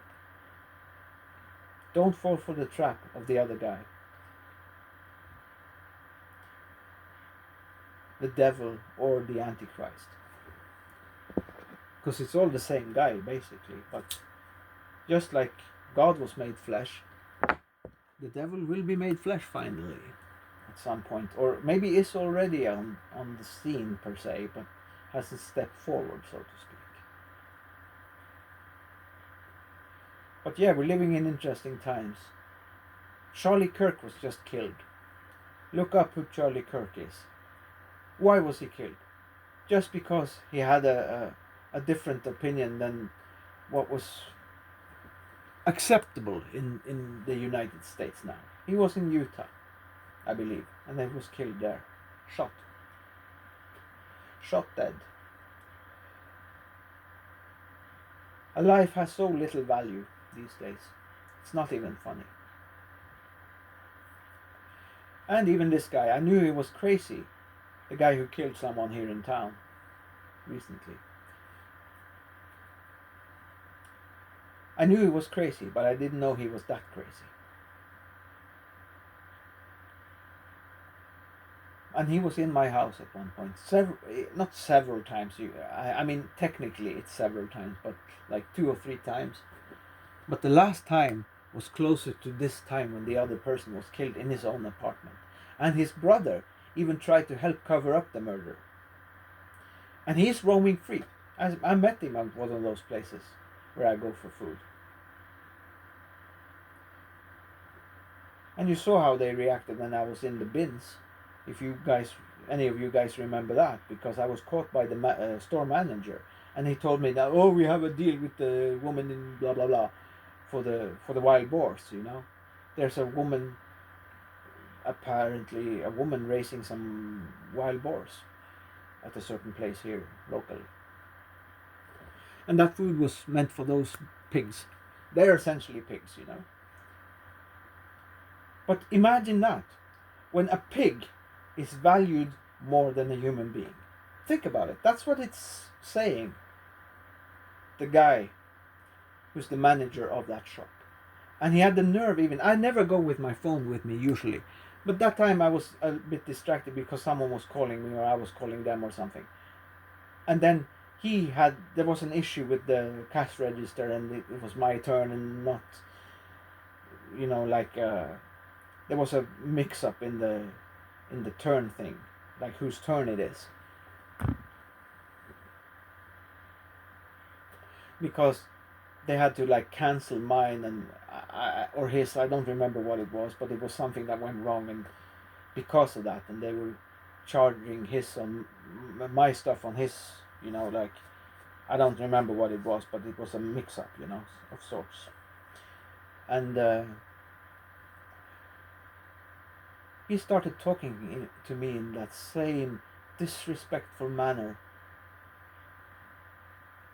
And it's so uncalled for, because here you're saying that what he said to me, and I can't remember verbatim, but like, it wasn't nice, He's saying that to a person who hardly ever does that, who hardly has his phone with him. Because I'm not locked to that. But when I'm at home, yeah, I can sit and watch YouTube for hours and hours and hours if I please. But I don't like carrying things with me. If I only have my keys with me, I'm a happy man. My keys and my tobacco and my lighter, I'm a happy man. Because I only have to worry about those things. And my keys, obviously, they are tethered to me. So, no issues there. But my tobacco, my glasses, everything that I need for my everyday life, the bare essentials is what I need. But my glasses, I always worry about leaving them somewhere and not remembering where or something. Even though they're just cheap glasses. Because I have an expensive pair. As I was on welfare still, I was saving money even back then, because the inflation wasn't so bad back then. So I was saving money all the time. Every time I started out like $1,000, but I quickly realized that's too much. I can't do $1,000 every month. So I went down to 500 and 300, and then it was after that, like, I saw that I couldn't set a fixed amount. I had to just adjust the amount according to how that month has been. So, but I raised 10 to 12,000, and I bought the studio equipment. I bought myself an electric guitar, two MIDI keyboards, because my old one, it works, but I needed something to be able to continue creating music. So I upgraded in that sense, but this computer can't even handle it. And worse yet, the software that you're supposed to get with it, there was a problem with my download back then, because I cancelled it before I followed through on it. So I thought I can just download it again, but I couldn't even download it now. So I don't know what I'm gonna do about that. But so you see how everything is like, it's getting tighter all the time. Just from that fact that I'm gonna contact them, of course. I have too many things on my plate to list even, but I have to try. I have to try to get this house sorted. I have to try and find a new house. I have to try and get my stuff packed, and I have to try and raise money alongside of it. I have to try and pay my brother out, take care of my father's grave because it had gotten some moss on it and whatnot, clean it up and fix it nice, and maybe do something with the lettering on it. I'm pretty creative like that. I know how to do things like that. So I wanted to fix it up and clean it up and make it nice, and maybe even improve on it, because I can't afford to have a company come and do it, because that's expensive. But yeah, like, let's say for the sake of argument that I wasn't able to make that 2029 payment. That means my father's grave would be deleted. The headstone would be removed and all of that jazz. It would be like he never existed. And when I first got on the internet, it was easy to find stuff about my family online. But now, most of them are gone, and it's like they didn't exist. That's crazy, like, I don't understand. It's like when people die, you're supposed to erase their entire existence. That's crazy to me. Thankfully, I was able to find something, and I also know a guy here in town that turns out we're kind of like related in a way, because one of his ancestors, whether it be on the female or the male side, is related to one of my ancestors. So we're kind of related, but he has a different surname. So he, alongside, I was able to also find a picture of the old homestead that they had back in the day, which my grandpa supposedly moved the entire thing. He dismantled the house piece by piece and brought it. I guess because there was water between that place and the place itself, because like the place has a name, right? The place 5 miles, 5 metric miles south of here. It has a name, and that wasn't where they were living. They were living in a place which they also took the name from. So they have a different name in actuality. But if you go back to, I won't tell you my surname, but my surname starts with an A, right? And so they also have that name originally, but they took the homestead name, the place where the homestead was, and they changed their family name to that. And so even when they moved to the, as we say in Norwegian, centrum, which means it's like here, in the city. You have the city itself, and then you have, for example, Ankenes, which is like, it's not the city, but it's kind of like a place of its own. But it's very close here. It's like maybe a 20 to 40 minutes walk, depending on how fast you're walking, basically. But this place is even further than that, of course. It's 5 metric miles. But the place my grandparents were at, the people I had as grandparents, if you will, my mother's mom and the man she married, they are there. But on my grandfather's side, on the father's side, they were actually like in many ways closer to that place, if you will. But you had to cross the water. So supposedly he dismantled the house piece by piece, and that must have been a long job of its own. But then to move the materials by boat himself, because as far as I know, he didn't have a car.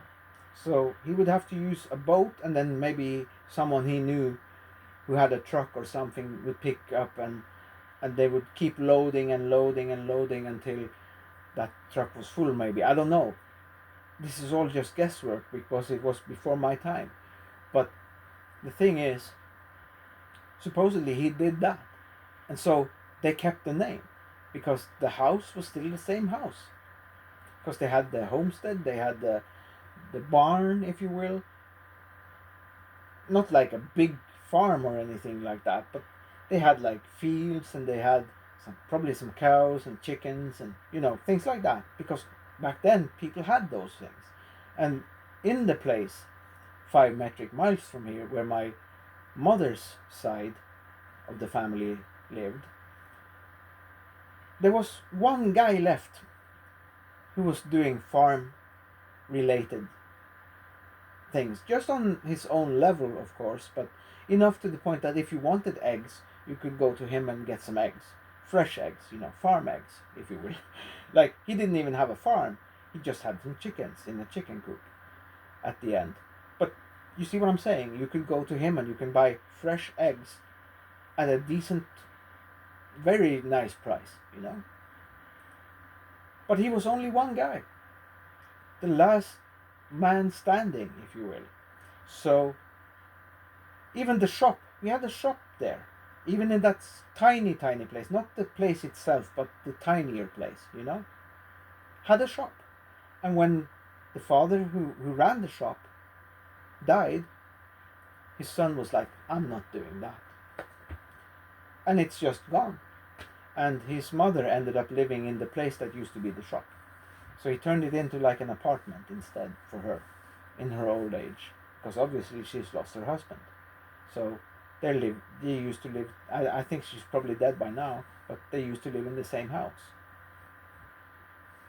And they already did before the man died as well. But then they had like an apartment for them, the couple, and then the son and his partner, whoever that was, because he had like 2 or 3 partners so far, but the last one was the one that stuck and is probably the one that's going to stick to the end. But she's a very, how can I say, you know, those people who's always in a bad mood kind of thing. I'm not saying she was, I assume it was everyone, including himself, the man, the husband, if you will. Not husband, because I don't know, I don't think they married at first, but they might be married now, I don't know. I don't know if they were ever married, but she was Swedish. And usually I have a good vibe and good feelings about Swedish people, but that's the exception. She is one of those exceptions. Because she was such a, not a very, how do you say, sociable person, or I don't know the right term for it, but like, she was not very like friendly towards people or like that. I don't know. And I saw him going out on his tractor and plowing the snow on that place where they live, you know. And I think many times he did that just to get away from her mood, you know, because she was never in a good mood, it seemed. So, and I'm talking about the younger generation here, not the older one, because obviously that woman was left a widow, and then the son made it so that she could live in the apartment downstairs, if you will, and they moved up to the place where his father lived, because they had a house of their own, and everything has changed. Even the man has made it so that he owns most of the little, how do you say, village.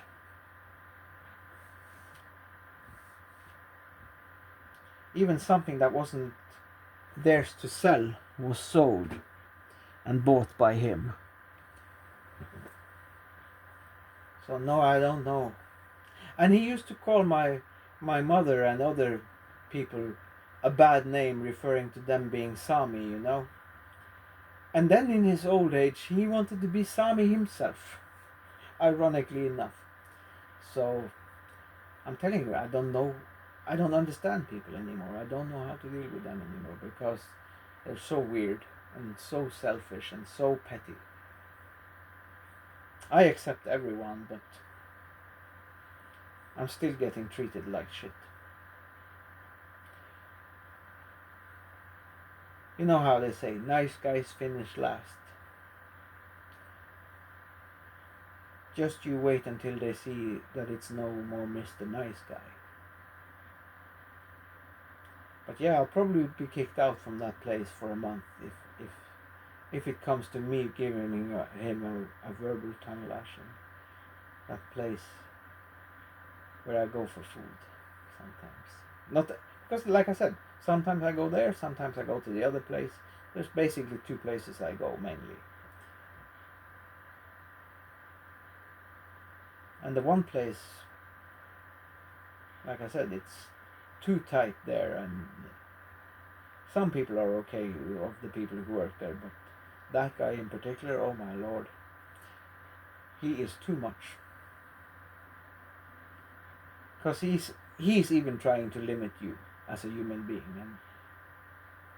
and I'm not talking about rules, because rules are rules. That's one thing if you break the rules, but if you don't break the rules and you're still getting picked on, you know, that's harassment.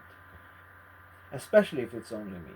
But like I said, I do believe he's somewhat afraid of doing that to the other people, because some of them would probably punch him in the face even inside the place, you know. Some of them, like the guy who's in jail right now, for example, he would probably just punch him and not even have a second thought about it. Just do it.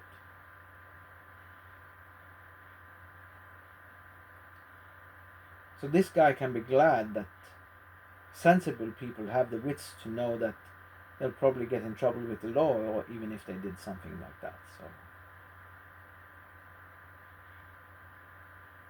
but yeah, I wouldn't use my fist, because I don't trust my fist, but I would use my elbow for sure. I would give him a good elbow to the face.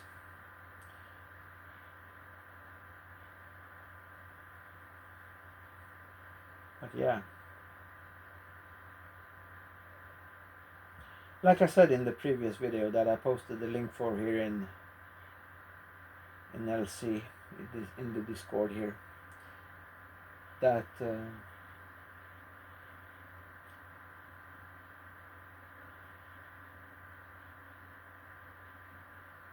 if I were to do something like that, they would probably make an example out of me, because I don't think anything that's happened to me is coincidental. It's almost like they know what buttons to push. And I made a promise, because I had a period recently. I had a period of 7 to 10 days where it was almost like the devil himself was out to get a rise from me, you know. And I'm not surprised, because I've felt this entire life. My entire life, I felt like I was kissed on one cheek by God and the other one by the devil, and then it's a battle, which is for everyone, of course. But like even more so, in a way, that it was like a one kiss from God and one kiss from the devil, and let's see who wins kind of bet thing. And like I said, it's always the case with all of us, that those forces are sort of like betting on us, pitting us against each other and whatnot. But when that period was going on, because it came to a head when I was stopping at one place, and I put my tobacco down because I was like rolling a smoke, and then I put my gloves down, and I went walking after I rolled my smoke, put my tobacco away, and I walked off, and I forgot my gloves along the way somewhere, you know. And I went back to the house, and I knocked on the door, because I couldn't find the doorbell. So I knocked on the door, found it open, and I opened the door, and I said, "Hey, is someone living here?" And then he answered. And it was like, "Who the fuck are you in my hall?" He was on the second floor, mind you. I'm on the first floor. He's talking to me in this way. He hasn't even looked me in the face. And you know why he was talking to me like that? Because they had left the keys in the door with the door open, and they had kids. So obviously he had to freak out and become territorial and aggressive and whatnot. And okay, I left, went up that street, down the other one, up the same street again, and then finally I saw the gloves. I don't know if I had put them there or someone had found them on the ground and put them. They were like on this high electricity box kind of thing. So I couldn't see them properly the first time I passed, because I'm quite short, you know. So for a guy at least. So I couldn't see them first time. And I'm telling you, as a good advice, if you see something laying on the ground that someone dropped by accident, probably don't pick it up, because they will be looking for it on the street, you know. They won't be looking if you put it up on something higher that you could see, maybe if you're at a lower point, maybe. But obviously you're just walking and you're looking down, so you know, don't do that. It's a good advice I'm giving you here, because the person would look for it where they first were and then along the ground, because these were like, I'll show them to you, like they're right here, my bike gloves. But obviously someone has trashed my bike too. They cut off the gear wheel, and so it's not even a functional bike anymore. But these gloves, called Sweet Protection, I don't know if that's a brand found anywhere else in the world or where it's made or anything like that, but they were like 300. So I didn't want to lose them, right? So that was the only thing in mind for me. It was no nefarious reasons behind it, no ill intentions whatsoever. I came there asking an honest question, you know. And he just went off on me, basically. And I was like, okay, fine. I was chased off, pretty much. And he also said something that was really rude, but I did reply to him on that. But that was the next day, because I went back the next day, because obviously it was a bit late. So yeah, I knew it was past 9:30. But other than that, I hadn't looked on the. I had my phone with me. I hadn't even looked on the phone, because my mind was focused on those gloves, finding them, not losing 300 crowns, you know? Because, yeah, the shop might have more, but that would be me having to spend 300 for something I already have paid for, you know? Because I lost them, you know?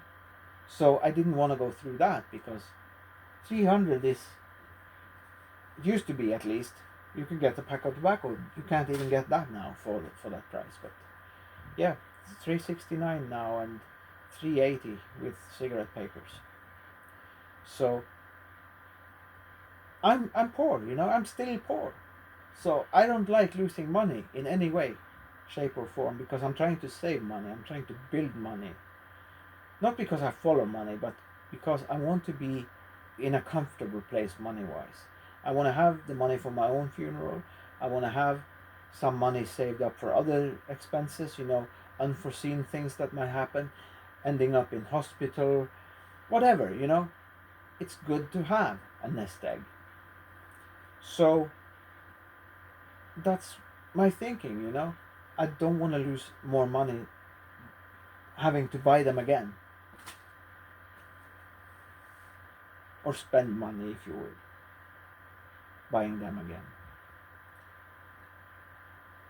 And so I went back the next day, and I went early that time, fairly early, thinking, okay, it's going to be better this time. It's going to be, hopefully, a redemption here on their part. No such thing. In fact, he was out working outside the house because he's remodeling and putting down those, I don't know what they call it in English, but like little square stones that you put in your driveway kind of thing. So he's doing that to his house. He's doing other things. He's mixing cement. There was a big pallet of something. I don't know what it was. And I said to him, no, I did knock on. He's trying to make me a liar by saying I didn't knock on the door, which I did.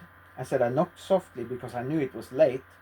And then I announced myself. I said, does it live? Is it someone living here? Because the first floor was completely dark, and I figured it was a house that maybe they were away on vacation, or like there wasn't a lot of light in the house, you know. I couldn't see much lights. I couldn't even find a doorbell, but I wasn't looking hard. I was just trying to find out, like my thing, I was trying to ask them, have you been out since I was here about 20 minutes, 30 minutes ago, when I stopped and rolled a smoke? That was all I was going to ask them. I didn't even get the chance. And so I went back the next day, and I was hoping to talk face to face, and I was ready to show my ID and take my glasses off and everything. And I'm telling you guys, he became just the same way, the same exact way as he was the day before. And that was the time he even said something which was very rude, but I'm not going to go into it. But like, he had already called me a liar once. You remember, right? In a sense, he had already called me a liar. And then he had the gall to say that I found them on the first pass, which I didn't, because I went up that street his house was on, and I went down the parallel street, and I came back the same street, and on the second pass I found them. So he even supposedly knew when I found my gloves. So basically calling me a liar again. Like I'm not supposed to know best what I did and did not go through, how many times I went through that street looking for them.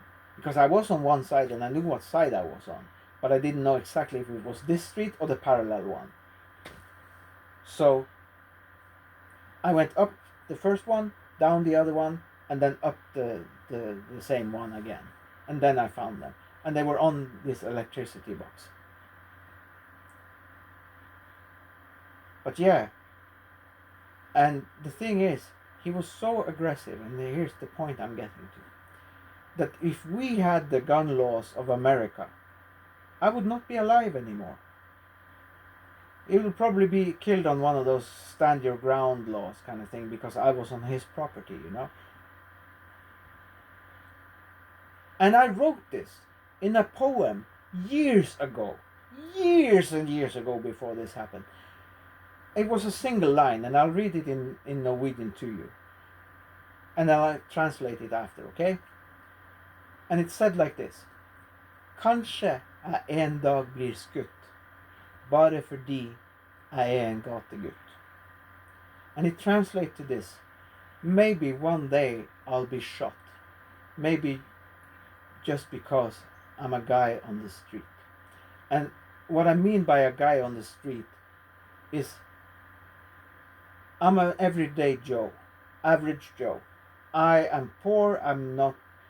What you see is what you get, you know. I'm me. For better or for worse, I am who I am, you know, kind of thing.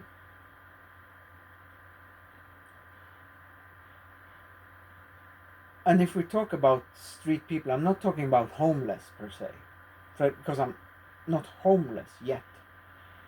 But in many ways I am. Because if the guy decides to sell this house, I don't have the money, or I can't even get a loan for a house of my own, a place of my own, whether it's a house or an apartment. But we own the house in that place 5 metric miles from here, and I wouldn't have to pay no rent. I only have to pay electricity there, and I have to clean myself in the creek, which is very cold most of the year. Even in summer it's quite cold, because that water is coming straight down from the mountain, so it's very cold water. But it is what it is, you know. If you get clean, it's worth it. It's not a fun thing to do, but the best way of doing it, I guess, would be not to go in full body yourself, but just dip a washing cloth in it and wash, you know, like one part of your body at a time, basically. But and then also there's no running water there. So what I did last time, because the toilet man, my mom and her husband, they left it in a mess, if you will, because if I left the place for what would probably be like the last time, like permanently living there, leaving it behind, you know, then I would at least clean the toilet and whatnot, because let's just say the toilet was disgusting.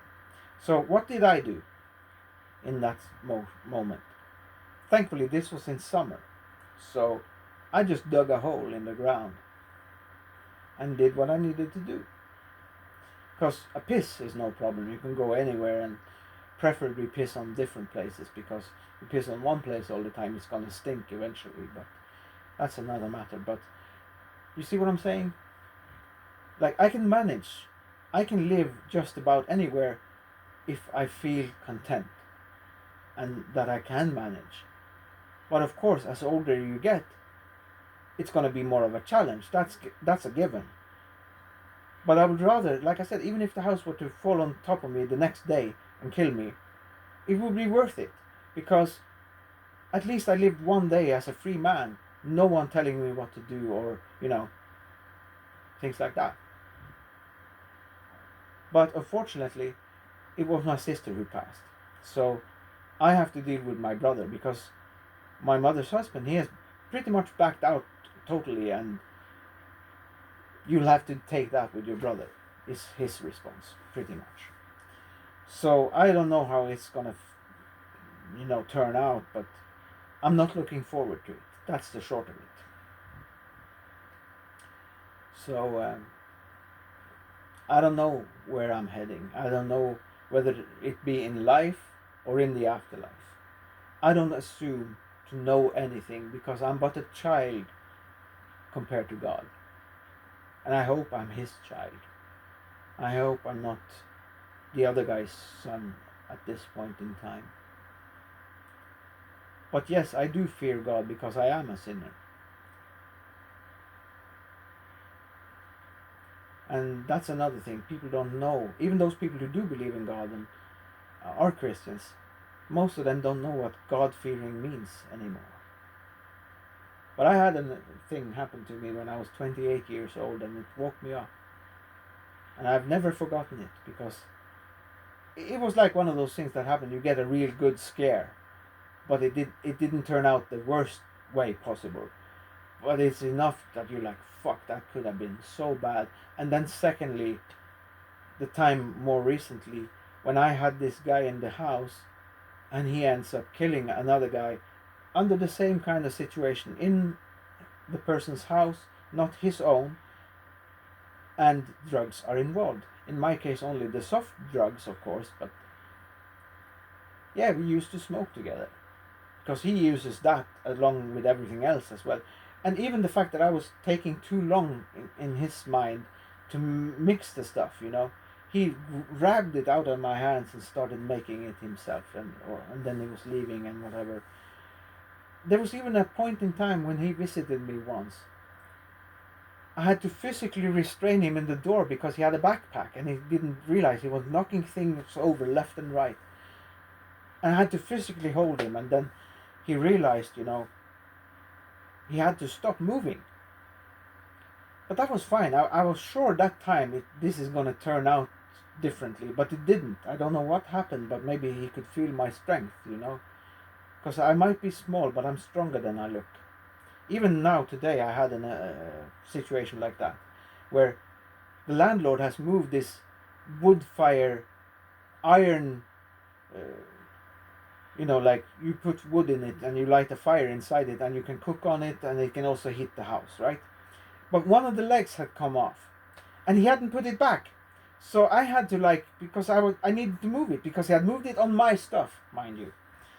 So he could have destroyed that stuff because it weighs a bit, like probably 50, 60 kilos, right? And I had to hold it up and get the leg under there, and it's not attached or anything, but at least the thing is standing now properly. And it was just propped up before. It was standing, but you just touch it, it'd fall over because it had only 3 legs to stand on, because it's so heavy. And I got it done, but then my hands were full of soot, and I had to clean off my hands before I could touch. I couldn't touch anything. I don't remember if I still had my sand-colored dress on or not, but I don't remember. But I couldn't touch anything because my hands were completely black almost from the whole thing. And so that time when I had to stop him in the door, which was a previous visit, maybe it was because of that he didn't do anything, because he could feel how strong I was, because I literally I held him hard, I stopped him hard. He couldn't move. I physically had to restrain him because he was knocking things over with his backpack. Like things on like the coat hangers, and it used to be me also when I had the big ass I used to have, because I was fat, and I had a fat ass. Every time I turned around, I would knock something over here. So, I get it, but when you come to a different person's house, you should mind your surroundings, one guy came with a drunk woman and she turned around, she had a bag on her shoulder, almost knocked my TV over. I had to make her move away from the TV because she was drunk and and that was another thing, people have brought people here that I don't know without clearing it with me first. So there's been a lot of things. People are so disrespectful, so rude, so petty, so I don't know what to call it. But I'm not like that towards them. So I think you should treat people the way they treat you, right? So if someone has treated you fair and nicely all the way, you should treat them the same way. That's only right. But that's the problem. Most people don't seem to know what's right anymore. And so I will say, as the Bible, I wash my hands with this world because I'm done. I don't know how to deal with it anymore. I can deal with myself. I don't love myself even. I stand myself. I tolerate myself.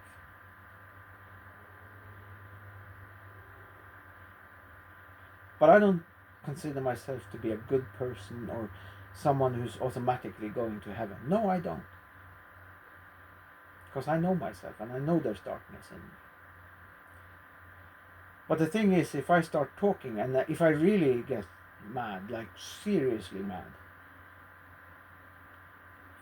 like sometimes I don't even have to say something and people just start dying. So I'm afraid of myself sometimes, because even one time I had an argument with my mother, and my sister was there at the time, and she saw something in my eyes, and the lights flickered, the lights in the corner. She had like a lamp with like many, like really thin things with like a LED thing on top, LED bulb on top, and that light itself flickered when it happened, just when it happened, just when I gave in to that feeling that I was feeling, because I got really, like, immediately. It was so fast, and my sister saw it. She didn't try to calm me down. She knew it was just me reacting to what my mother was giving me, if you will, because she had already gone down that road herself. So that would have been like a battle of spirits, if you will, because my sister noticed this and tried to stop my mom from the path she was on, basically. Because she knew that if this continues, no one needs to raise a hand here, but one will be the winner and one will be the loser. And no physical touching necessary. Because I don't know where my mother has it from, because I know where I have it from, because I got it from my father and that side of the family, my father's side. But where my mother got it, I don't know, but we have Latin blood in our, so temper is part of our personalities. But I'm saying this was more than just normal temper, you know. This was more than just having a bad temper. And my sister knew. My sister was very observant like that in that moment. And I'm thankful for it, because she knew exactly what to do. She knew how to put the brakes on my mom rather than me, because, like I said, everyone who's crossed me in a serious way is no longer a threat to me. But I wouldn't want the guy who killed someone in town here recently to know the house exactly where I'm living and all of that when he gets out, because we know most likely he will get out after some years at least, probably. But more than that, even if he like,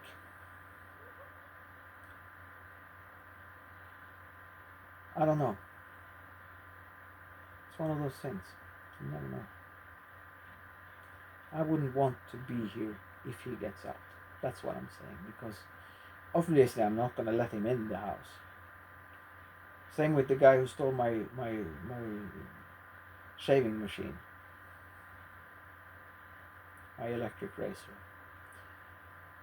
He's not getting in my house again either, but just the fact that someone knows where you live, that can be a bad thing. So, no, I'm not doing that.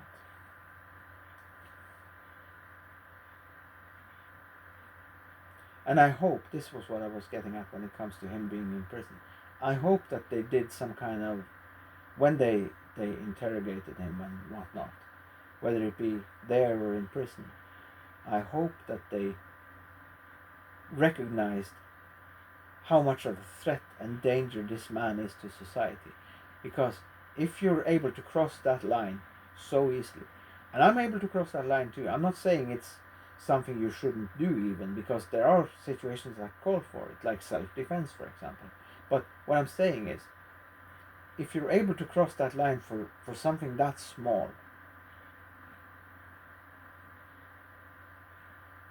and there was even that one of those first times, because he's been here like 2 or 3 times in total, and one of those first times he even ran after some kids, and I don't know why, what they had done to upset him, if you will, because there was no logical reason behind it from what I had seen. Like, I don't know why he reacted to them the way he did that moment. But what I do know, that I do can tell you, is the fact that he was also on steroids. Like, you know, which is strange, because if you're not going to the gym, what's the point of taking steroids? Sure, you have a raise in testosterone, yeah. So maybe that's enough, I don't know. But there's a known fact. You get into that, which is called roid rage, you know? So maybe it's a combination of that and all the other drugs he's putting in his body, you know? And then you just say the wrong thing and it's on, you know? Even me, when he was in my house the last time, he was by the door, leaving, and talking to himself in a way, but I could hear it, you know? I have excellent hearing. My sight is not the best anymore, but excellent hearing. He was like, if you only knew what I'm gonna do to you. He was saying to himself, in low tones, but I heard him. So no way that man is coming into my house again, even if he gets out at some point.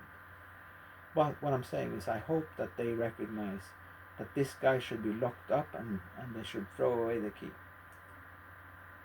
Because that's the rule of society we have. As a general rule, forget about other people even. But it says, if it includes that as well, but it says, if you're a danger to yourself or to other people. This thing about use of force, which means forced rehabilitation, forced counseling, forced anything, you know. You can be put in a mental hospital, you can be put in prison, whatever. But the point is, you have to, in order to be released, so to speak, you would have to show improvement from who you are. And I don't know, but I hope at least they recognize that this is a crazy person. Absolutely crazy person that you have to keep the public safe. Because the greater good depends on dangerous people being off the streets, not on them, not roaming free like his brother, who helped cover up the murder. So it took 11 days for them to discover the murder. So, you see what I'm saying? And this is me. Now you're seeing the side of me that most people don't know, that I have a very much opinions on many things, whether it be political or otherwise. But I don't often speak about what I think and feel about these things. But the problem is, and you realize as you say it, if they deem you as dangerous, even if it's not true, then you can be the recipient of the same treatment. And that's the scary part of it, because these days anyone in the system can say anything, and unless you have a different person saying otherwise, that's the truth, even if it's a lie. And I even had to sign a lie to get out of the place I was in after trying to kill myself a few years back. So the fact that we have gotten so off track with everything, not recognizing things for what they are, then having people like the place in that place where I go to get some food sometimes,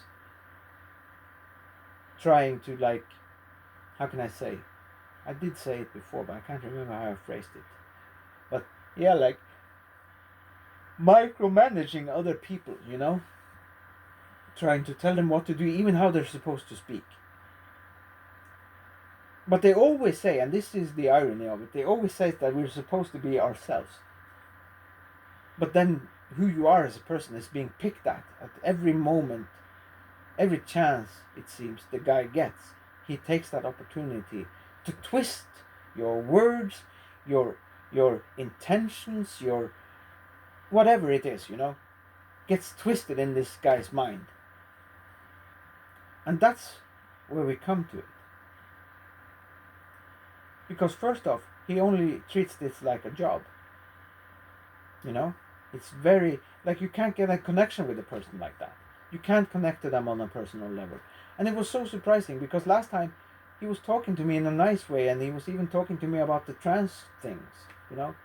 I was like, whoa, what is this? Because I've made my point to some other people working there, you know, how I feel about them. And if he were to confront me directly and speak about that, yes, I would say, yes, I have a problem with you because clearly you have a problem with me.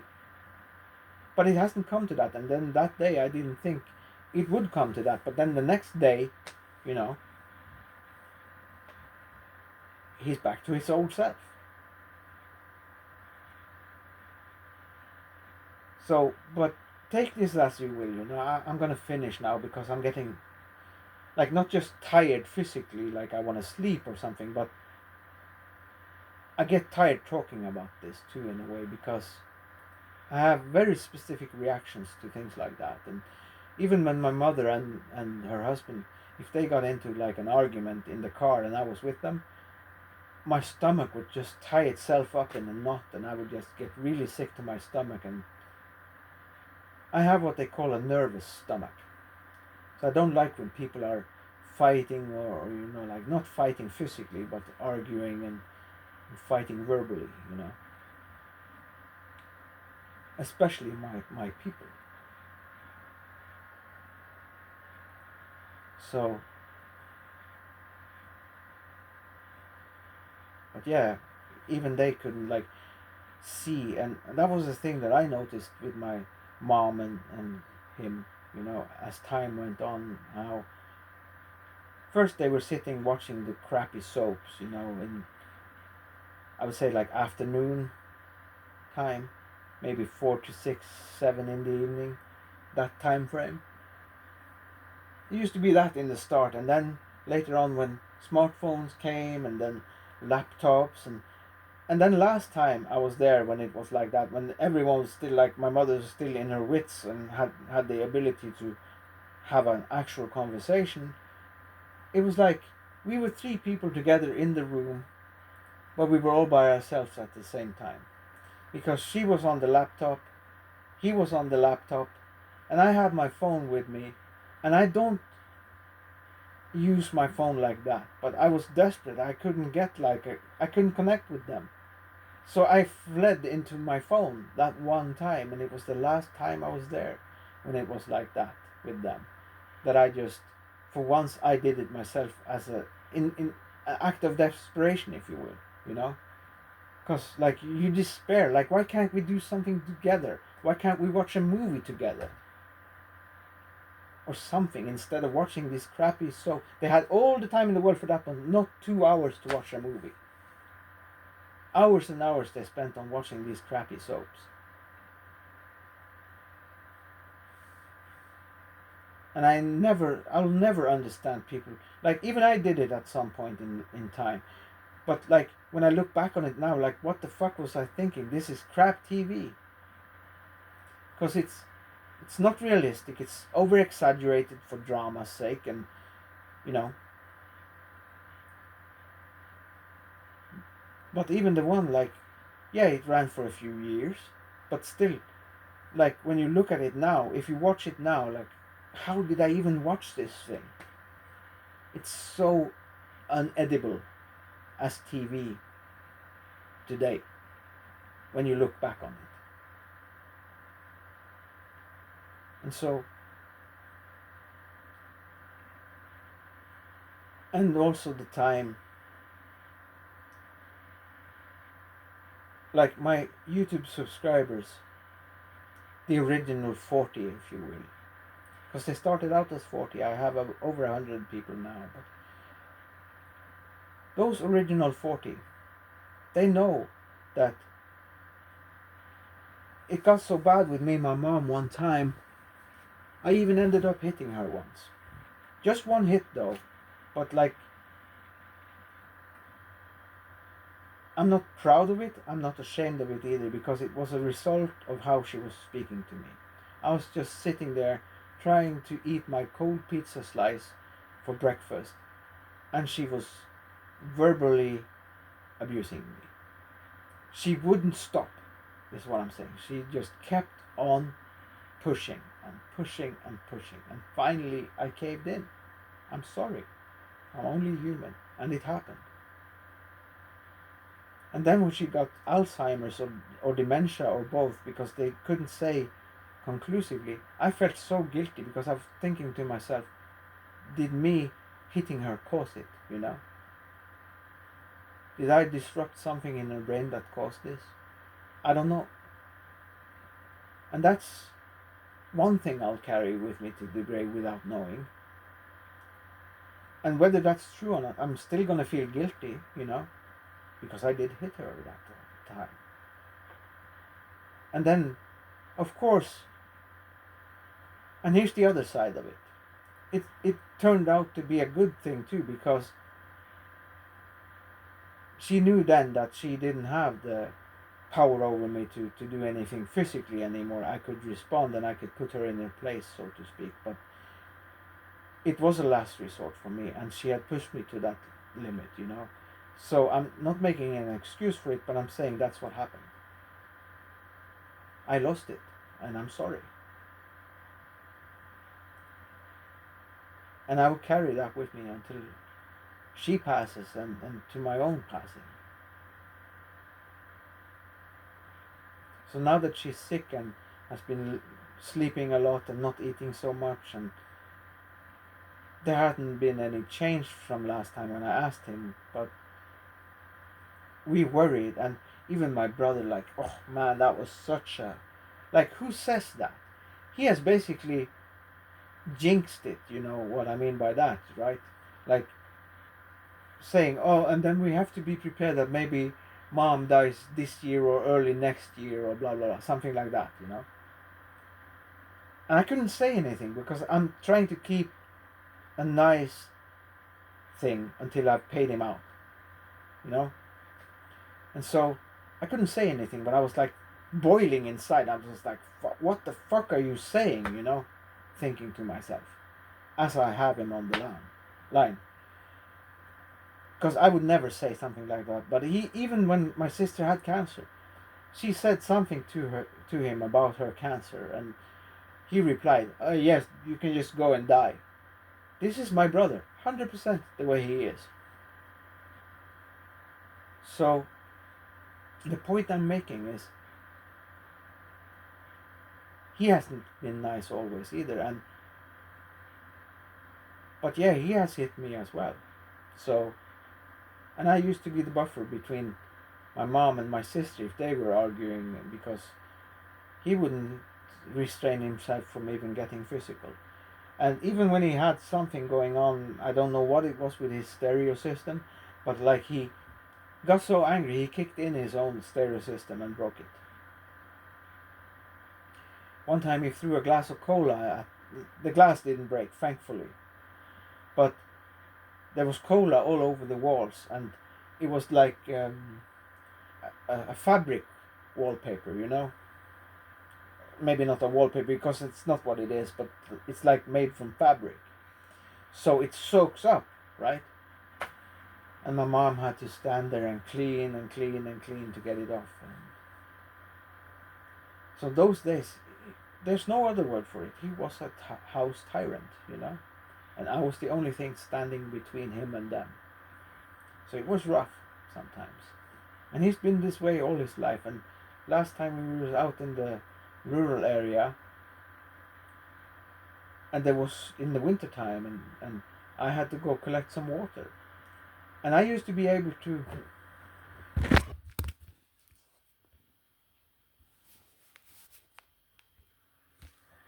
Anyway, as I was saying, I used to be able to handle those jugs which are 20 or 30 liters, and this was a 10-liter jug, and I had difficulties.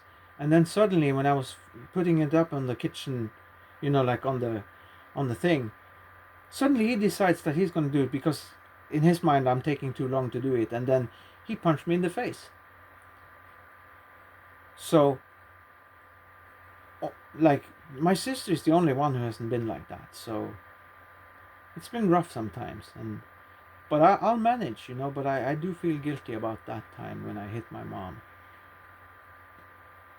But yeah, like, now you know at least, and thank you for taking the time to listen. I have to finish now because I'm low on power now. So sorry for cutting it off like that, but I have to do it.